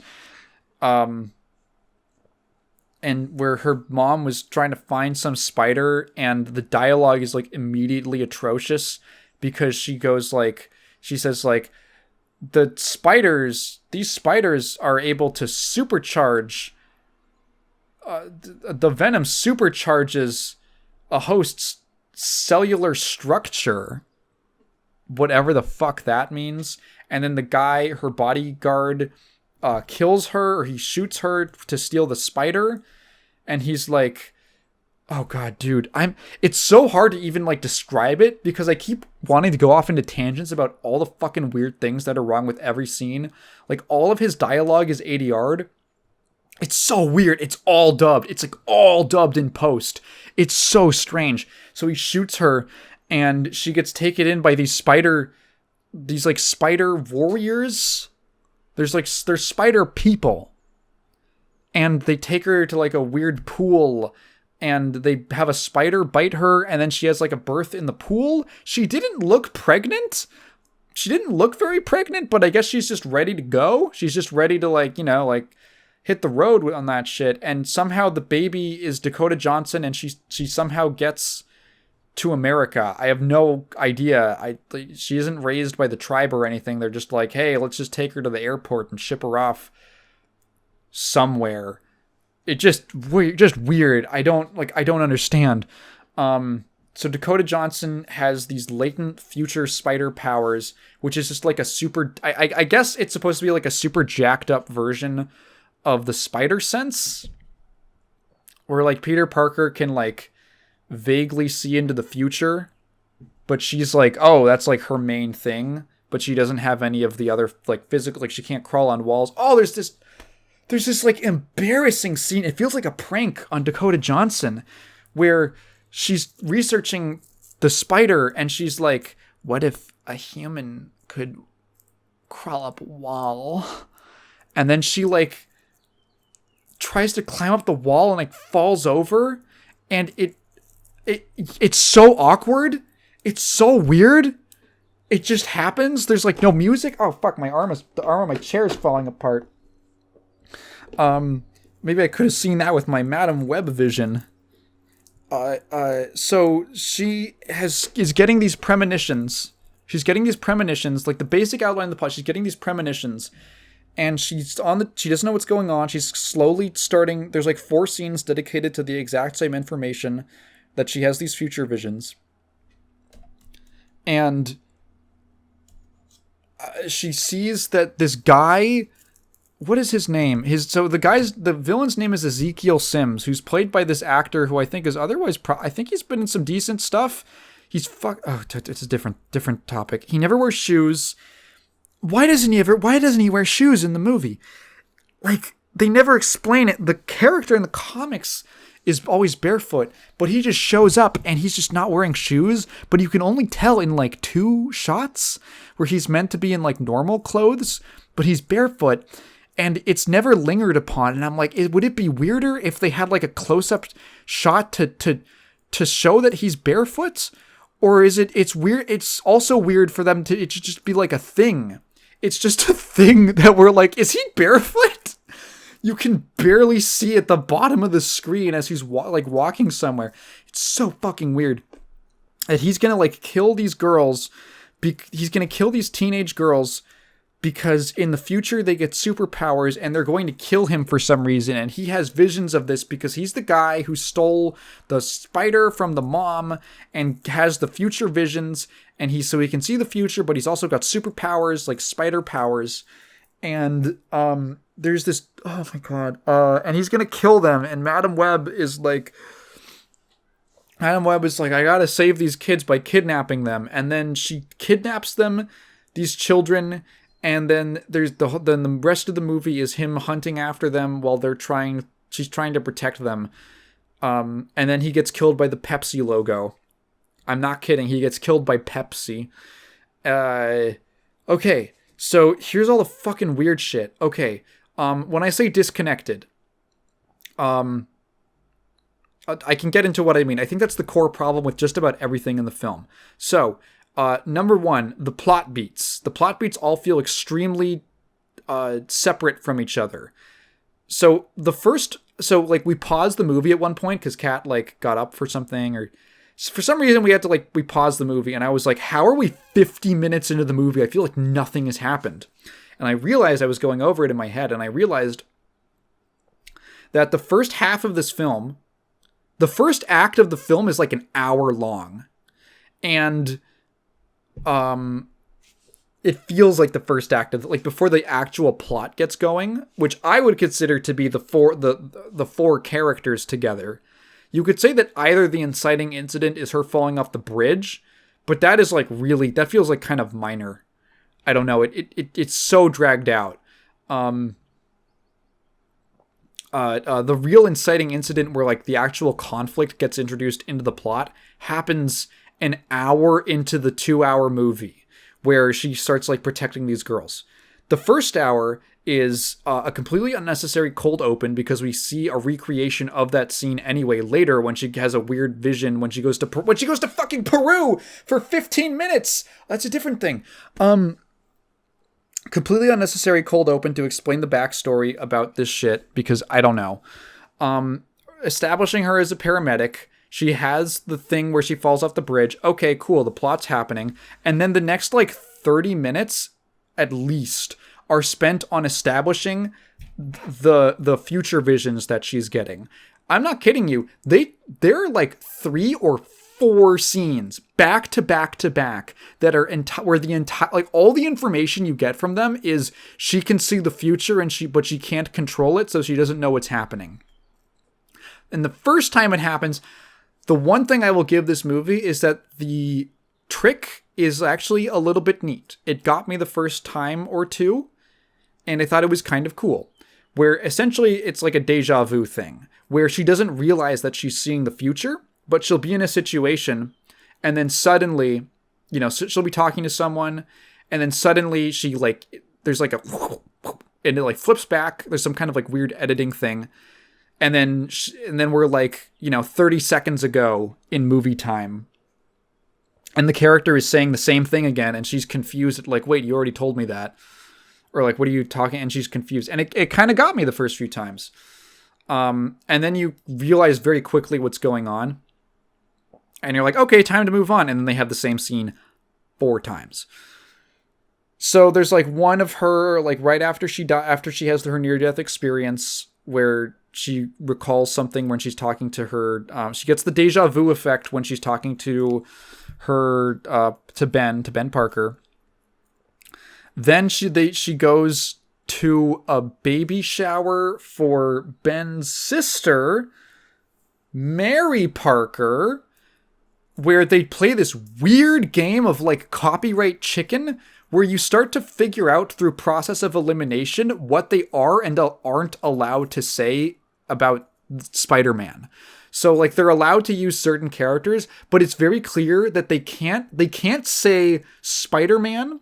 They can't say Peter Parker. They can't even say Peter. They can't say Spider-Sense. They can't say the classic oh my god. They can't say with great power comes great responsibility. It's a different thing. Oh my god, that's later. They can't say They can't do most of that stuff. And they're playing, it's so weird because they're playing a game at the party of like, guess the baby's name. And no one can get it. And right as Mary is about to say Peter, like you can see her mouth forming the P, a balloon pops and scares everyone. And then there's like a deja vu thing. There's a deja vu thing where like it happens again. And then there's, oh my god, this scene is so fucking weird. So first of all, like the beginning of that whole section is them showing up to the thing and someone's grilling outside. And for some reason, Dakota Johnson is just really, really like upset about the fact that the guy is like pressing the grease out of the burgers on the grill. And she's like, you're pressing all the grease out. And it's delivered in such a weird way. And the editing is so weird. There's like a whole, if this was like a full video, there would be entire sections dedicated to like the dialogue, the editing, the cinematography. Like, okay, we're just on the plot right now. There's this weird thing where she's like, they play a game of like, you write something down on a note, on like a piece of paper, and it's your best memory with your mom. And Dakota Johnson's character intentionally writes nothing, so that when Mary Parker like grabs hers, she's like, oh, you didn't write anything. She's like, it's because I fucking hate my mom. She's a piece of shit, and she died because she was more concerned about studying spiders like a fucking bitch instead of her kid. And like it gets like really awkward and kind of tense. And she's like, actually, she died. She died during childbirth. And like she points to her pregnant friend. She points to Mary while talking about how her own mother died during childbirth. And Mary has like a visible, like negative, like, oh, like what the, why is she such a jerk? What the hell? It's such a weird, what? Like she set up this entire, like she could have just said like, I didn't really know my mom. She could have just chosen to abstain. Or what I find weird is that Mary like maybe didn't know. I guess they might not know each other very well. But if fucking Dakota Johnson like she should have just been like, nah, I don't. It's a little awkward. I don't really talk to my mom. But no, instead she sets up this fucking thing to be like a drama queen about how she hates her mom during like her friend's sister's baby shower. What a fucking weirdo. And then there's like a scene of her in her apartment watching A Christmas Carol, like an old black and white version of it. I don't know what year. And like talking to herself, and she goes, sorry, Scrooge, but you can't change anything. Which is a weird line for her to not be aware of her future powers and still say. And she, oh god, it's so weird. That's just like one of those, all these like little lines and decisions of like, why is she talking to herself? So she has a scene where like a bird flies into her window, and then she gets deja vu, and she like opens the window and the bird still flies in. It's like, oh, and then she's at a scene. It is literally 4 different times. So there's a scene. Oh yeah, it's after the baby shower. None of the shit matters. So one of the reasons that all of this feels so disconnected is that none of these events lead into each other in any kind of organic way. Just the scene stops and then the next scene starts. And, you know, you can obviously do that in a movie, but like, it's like that for an hour. Like nothing feels like it connects to each other. None of the events feel like they lead logically from one to the next. There's like no flow to the story at all. It's just, she's at this, and then that ends, and then now she's here, and then now it's here, and then now we're here, and we're doing this. The only time it happens is when they get called out of the baby shower because there's an emergency that they have to respond to. And she has a vision. Oh my god, the CPR. So she's performing CPR on this guy who's like been in an accident at the fireworks and Pepsi factory, which I'm not joking about. That's a real thing. That's in the movie. And okay. So CPR in this is so weird. in this movie treats CPR like it's a healing spell, because it is like, it seems like that's the extent of the screenwriter's knowledge of like first aid techniques. And I find that really funny, because I have taken basic first aid several times as part of Boy Scouts. And not only is the like first aid stuff in this movie really like stupid and simple, it's also poorly depicted. Like, the CPR she's doing is very bad. She's putting like no pressure on the guy's chest. She doesn't have like, they don't focus on like the actual rhythm that like you need to like pump that shit. The specific BPM that I was told was you have to do it to the beat of Staying Alive, or depending on how confident you're feeling, Another One Bites the Dust. Bum bum bum, dun dun dun dun dun, bum bum bum bum bum bum bum bum, and then like every 30 or so pumps you do the mouth to mouth.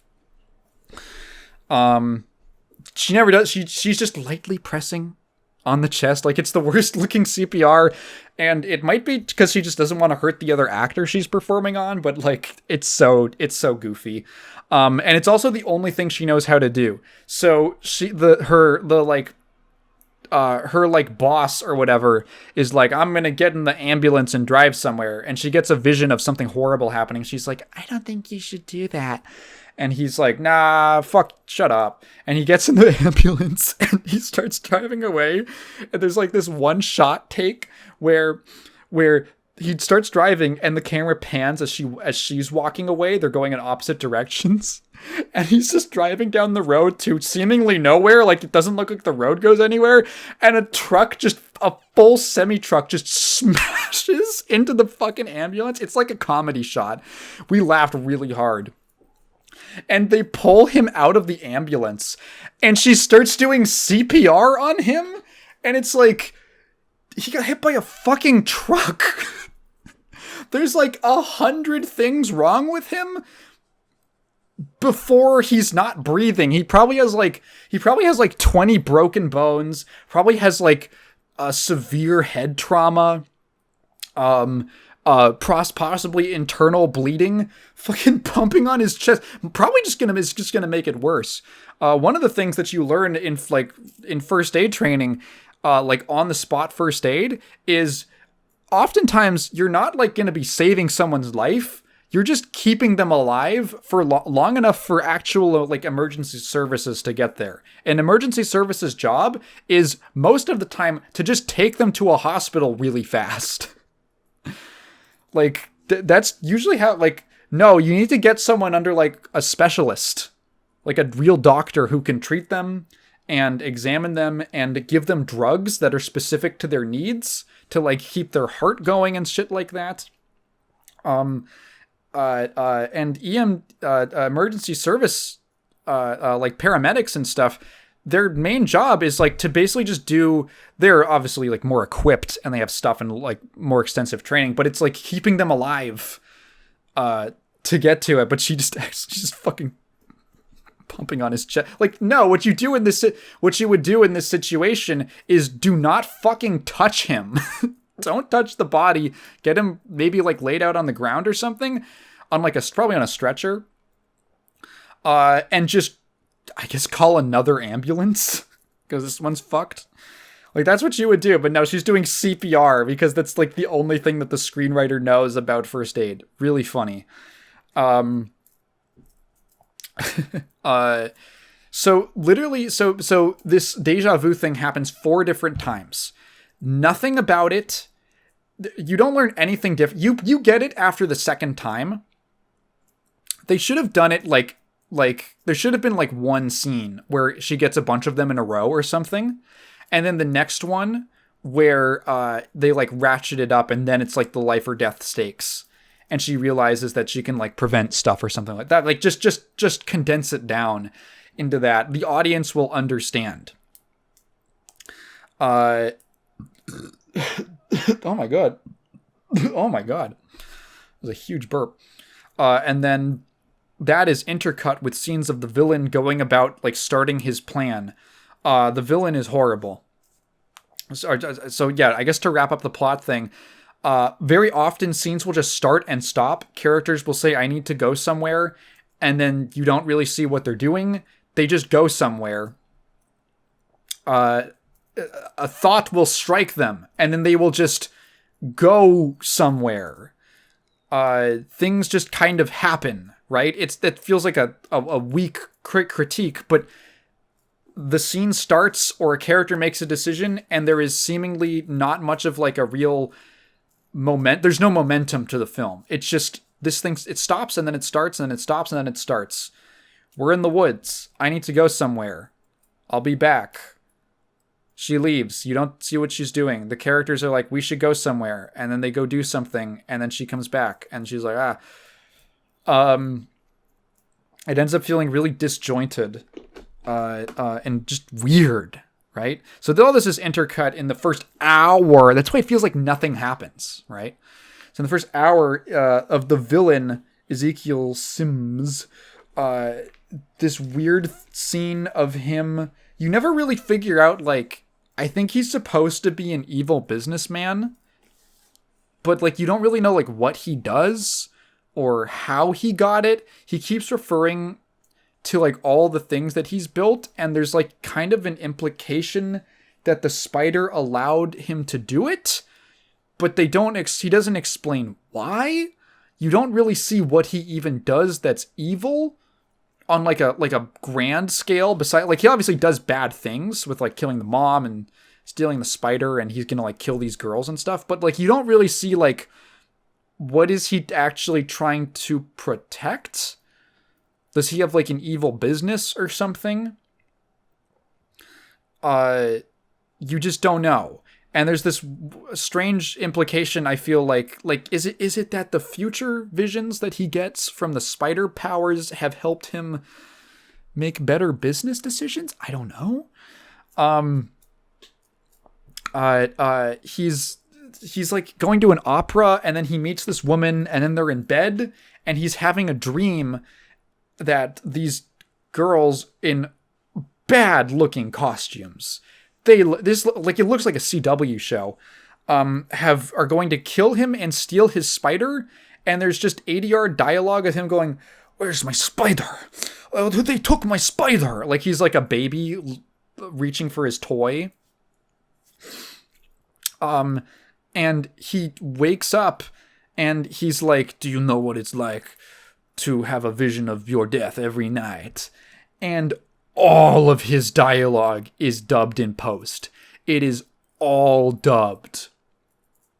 And it is weird.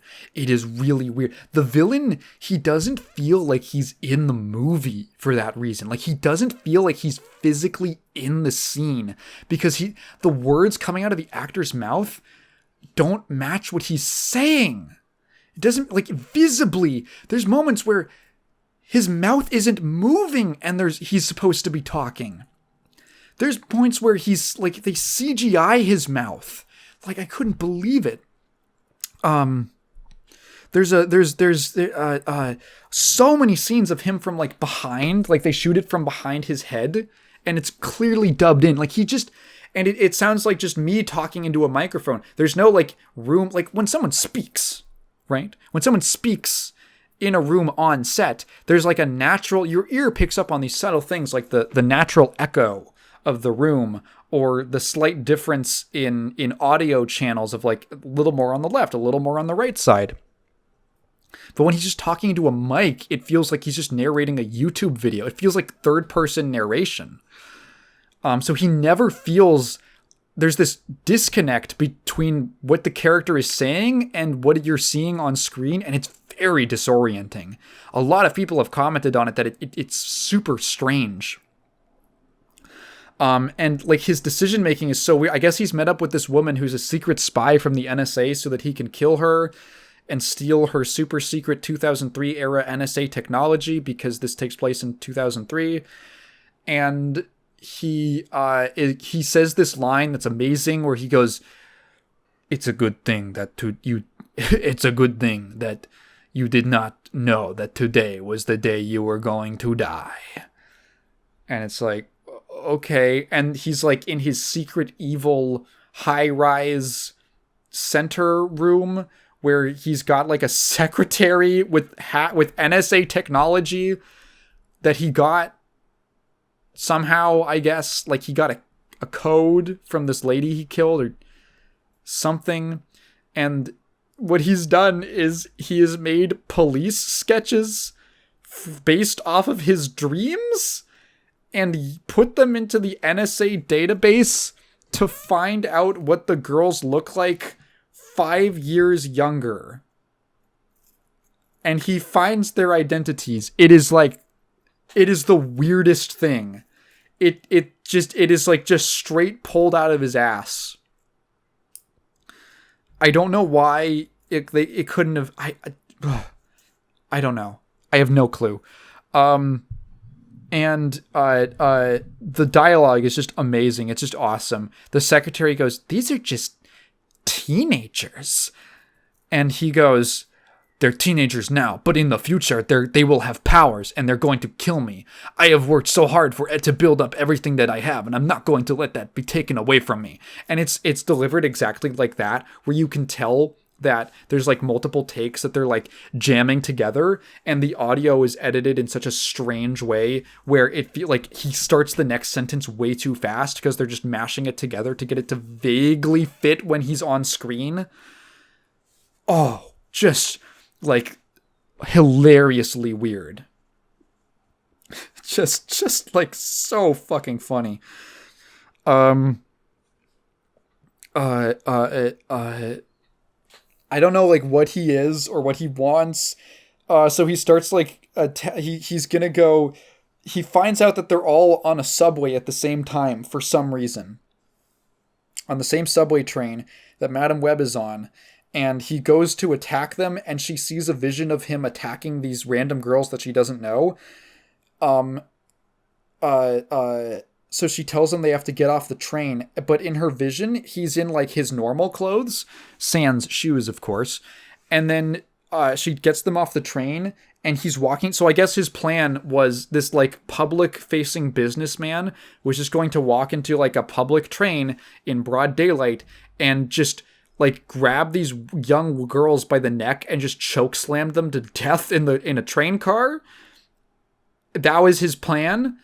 It wasn't like, oh, he's gonna lure them away or he's gonna lure them off and then kill them in secrecy. No, he's just gonna fucking like crush their throats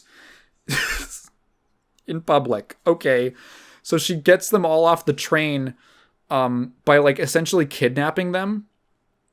And he's like, he sees them off the train and he starts like, he's in the train, he sees them get off, the train starts moving and he starts running.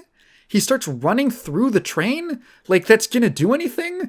And then suddenly you just pan out and he is somehow outside of the train car now in a full evil Spider-Man suit crawling on the ceiling. Like 10 seconds later.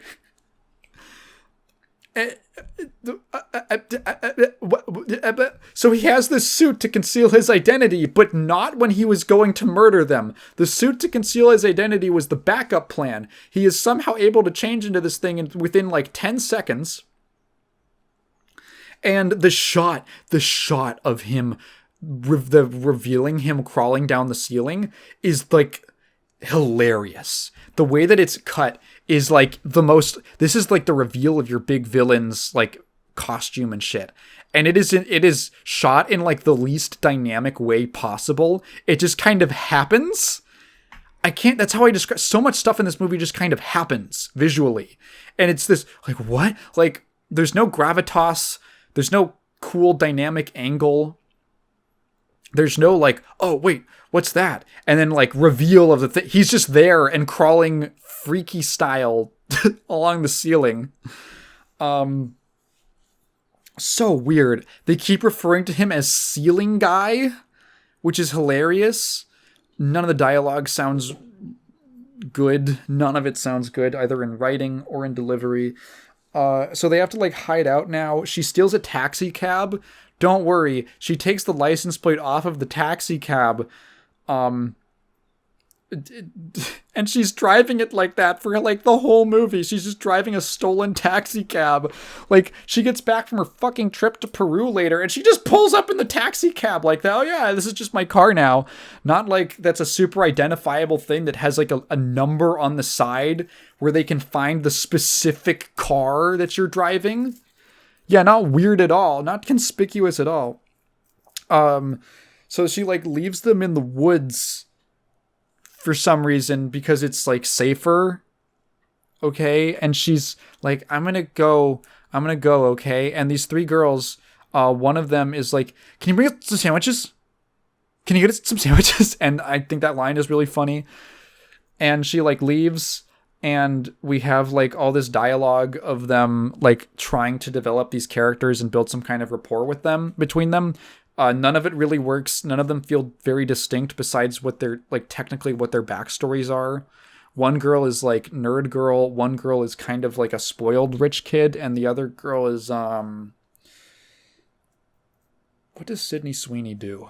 She, is too attractive for the age of the character she's playing is what she does in this movie. Oh, we'll talk about that later.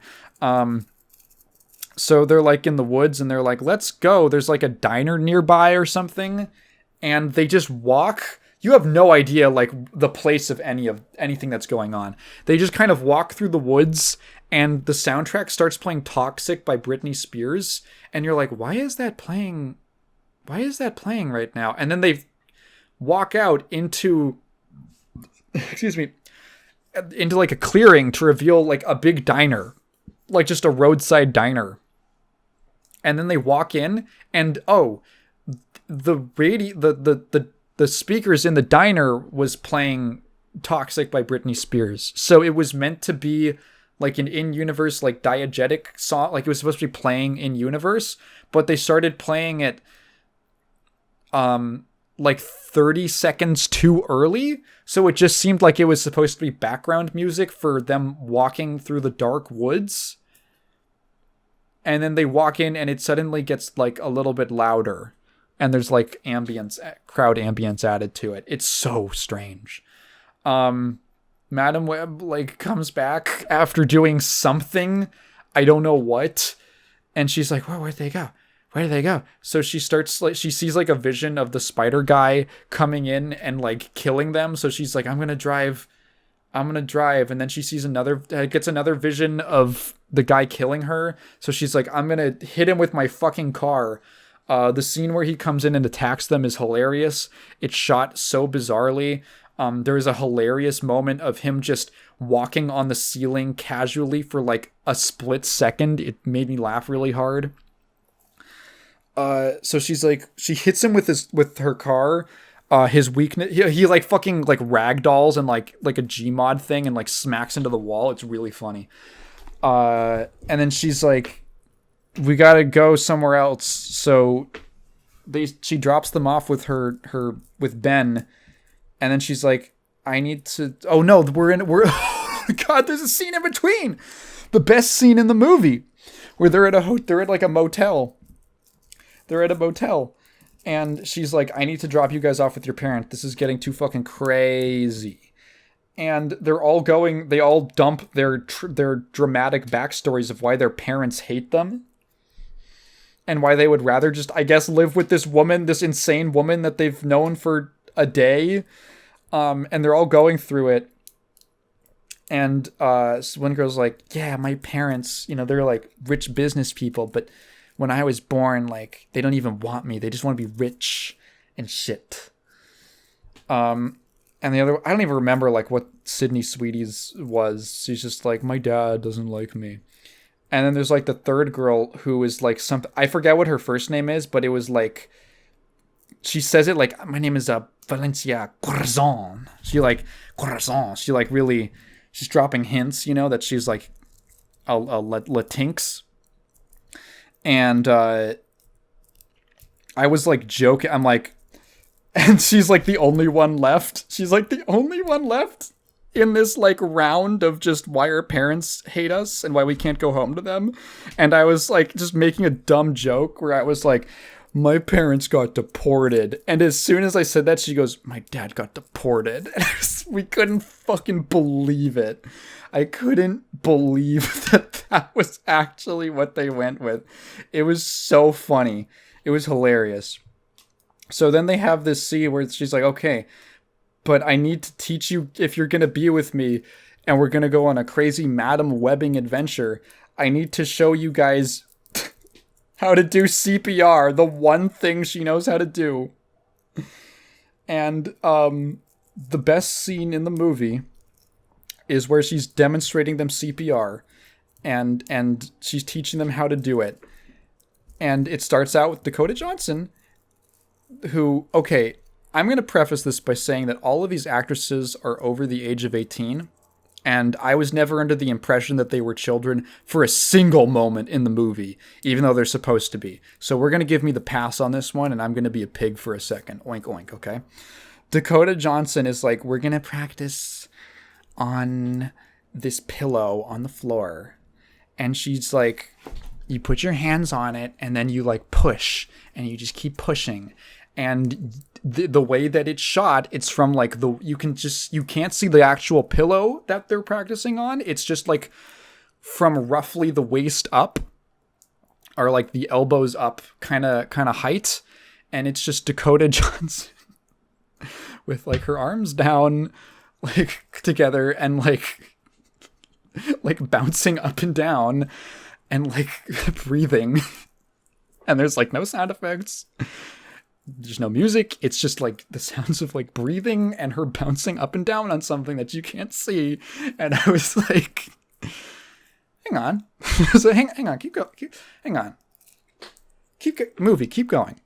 And she's like, okay, now you girls try. And like the next one like gets up and it's shot the exact same way of her just bouncing up and down.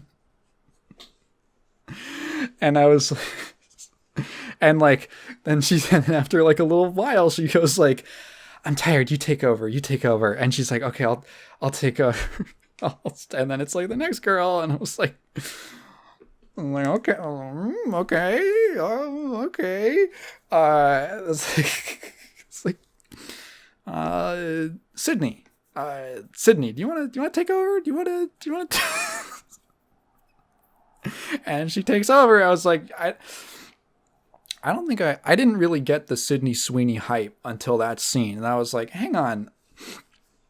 I think there's something to this. It's like, I'm just saying that like, if I was the camera operator, on set, I might have been like, I might have gone, boom was in the shot. For every shot, actually, we gotta do the whole thing over again. Yeah, we gotta do the whole sequence over. Yeah, let's just do this one again. Yeah. Okay, I'm done with it. I'm done with that. Best scene in the movie. What the fuck happens? So they go live with like Uncle Ben, who is not yet an uncle, and everything seems to be going great. But she's like, I need to go, and she goes and investigates her mom's notes, and she says, I hope the spiders were worth it, Mom, which is awesome. And then she's like, I have to go to Peru. And they're like, what? I have to go to Peru, and so she goes to Peru, and there is just a 15-minute break where she goes to Peru, finds the exact tree that her mom took a picture at, hasn't changed at all in like 25 years at least, 25 maybe 30 years at least. Same tree, place looks exactly the same. And then she just fucking turns around, and there's like the guy who saved her mom just standing there, and he's like, what's up? And then she has like a ayahuasca trip in like the spider cave. And he's like, and he says the line. And he says a line to her. He's like talking about how amazing her power is and how strong, like how crazy powerful it is for her to be able to see the future like that. And he says, I'm not shitting you. I'm hang on. I'm going to go look up the exact line. Madam Web. He says, fuck, I have to find the specific one. With great, so he says, when you take responsibility, you will gain great powers.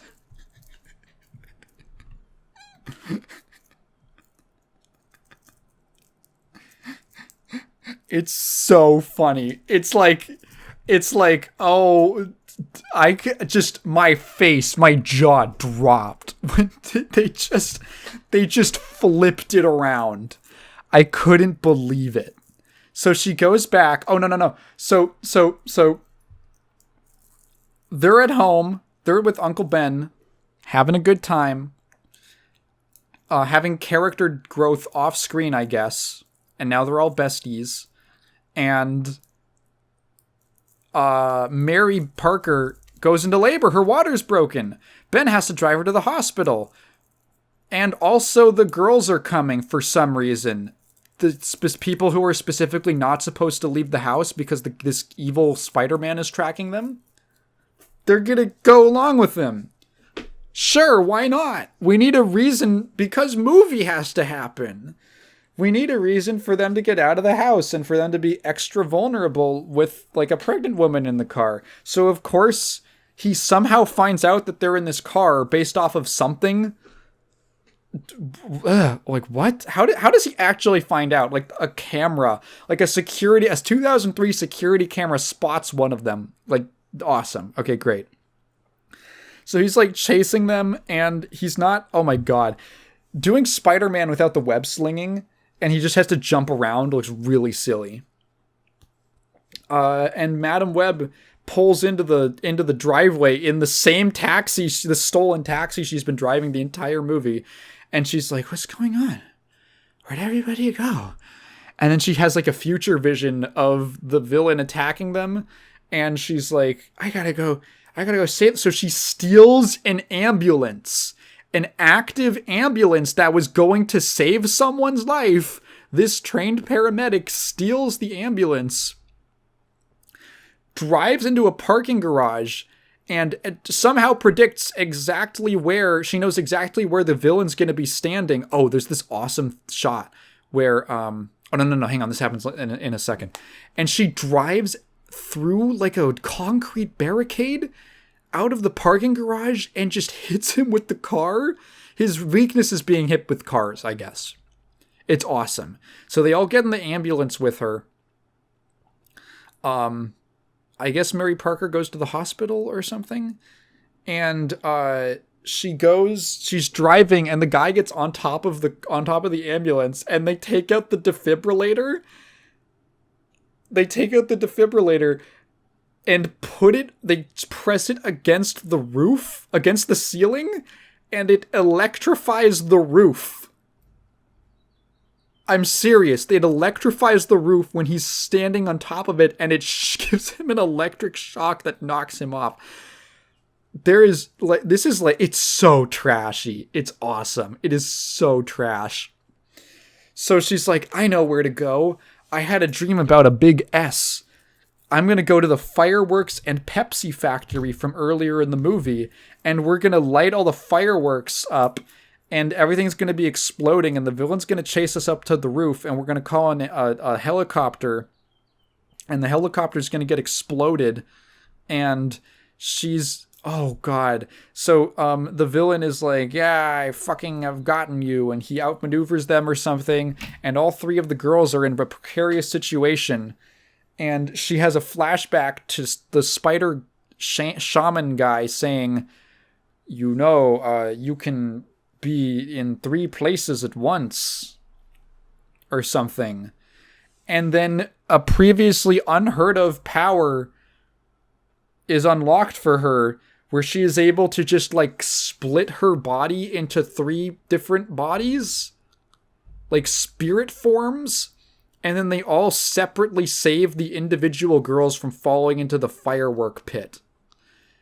It just kind of happens, and then the villain gets crushed by stuff, even though he's been hit by a fucking car, like a whole ambulance too, and he's just walked it off. He gets crushed under some stuff and pinned down, and for some reason his super strong spider strength doesn't work. And then the Pepsi P falls on him from the logo, and it crushes him and kills him. Which again, he's been hit by an ambulance dropping out of the sky.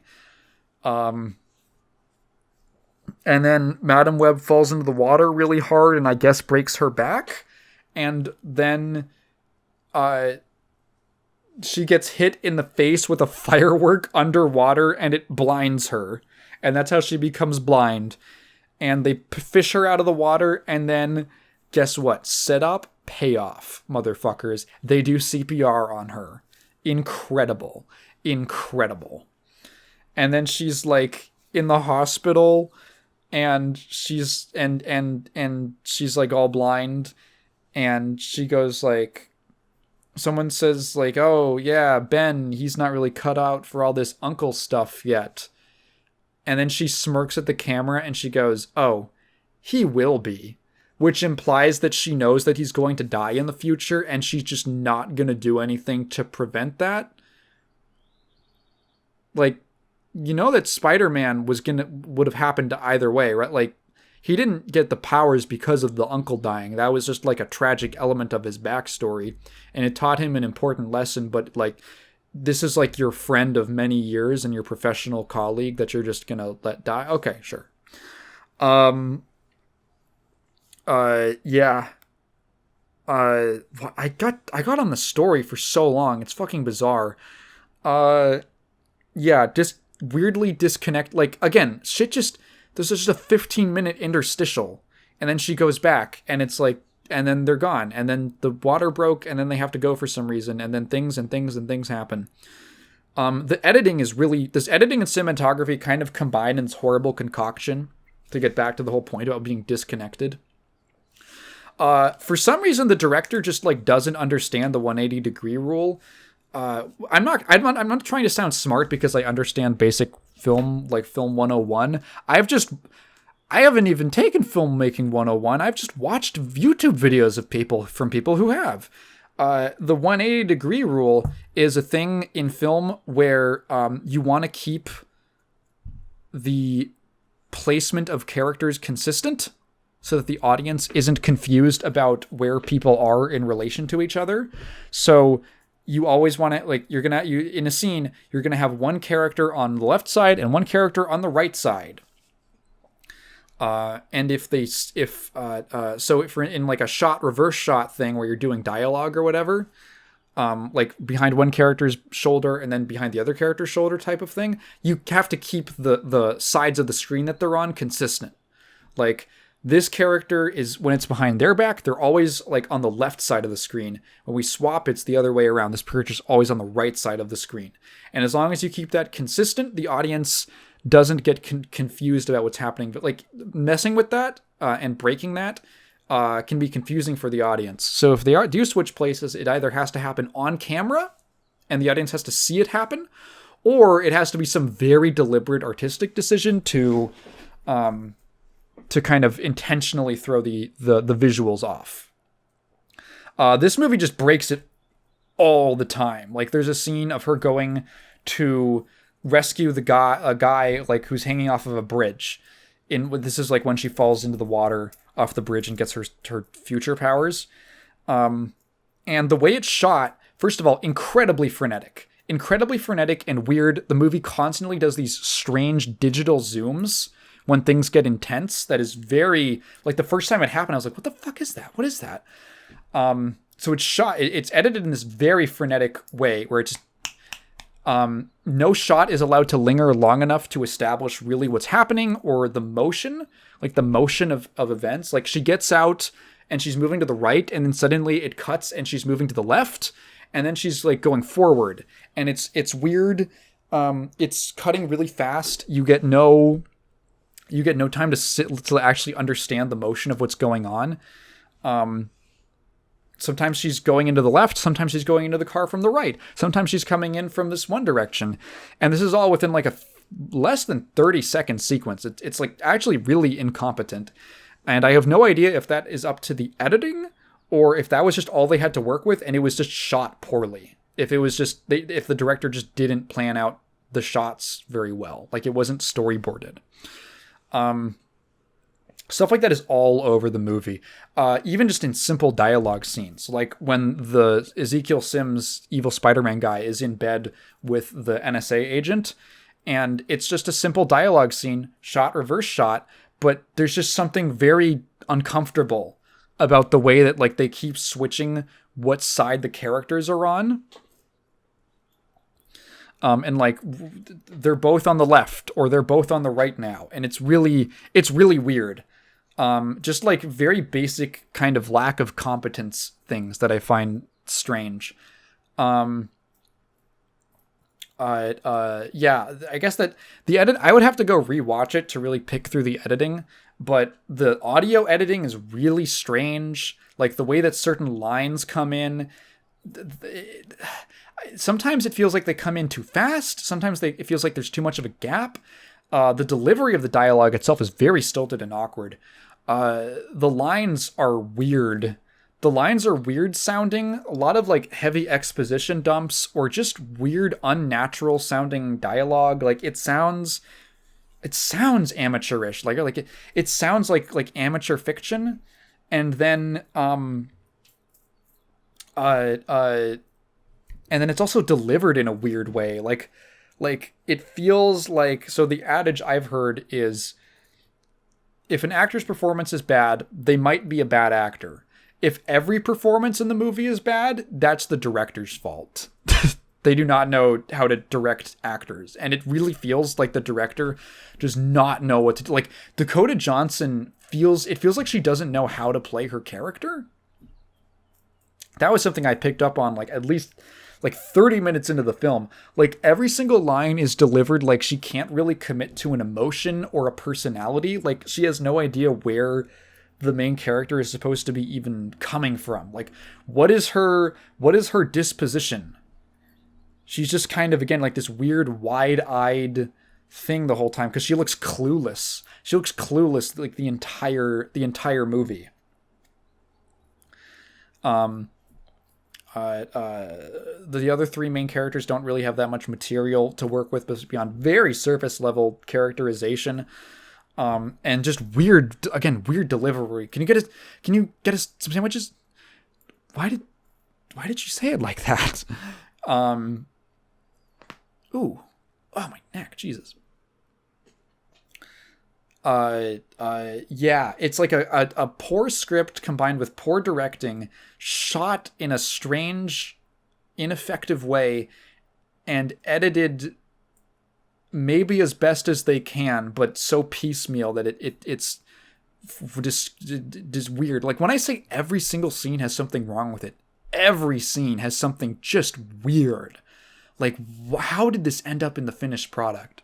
And I was reading a little bit about it. Apparently, the film is going to be completely different in its initial phases. In fact, one of the reasons that Dakota Johnson, I feel like, and a lot of the actresses look so like they don't want to be there is because apparently they signed on to basically a completely different movie. The original concept for the script was actually going to be inspired by Terminator.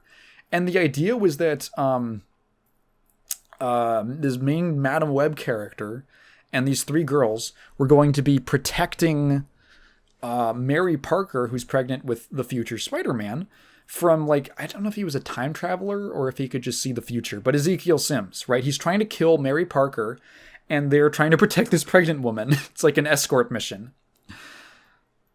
Or the Transporter with Dakota Johnson. And that sounds like a much more fun movie. It could have been bad, but I at least see how, the idea of someone who can see bits of the future but can't quite control that power, and maybe you see a slightly wrong version of the future or something like that. versus someone else who can see the future as well, and they're like battling and trying to protect this person who's super vulnerable. That could be like a fun script. That could be a fun concept. And apparently it was completely changed into like whatever the fuck this is supposed to be. Just like this like complete train wreck. Every car wrecked.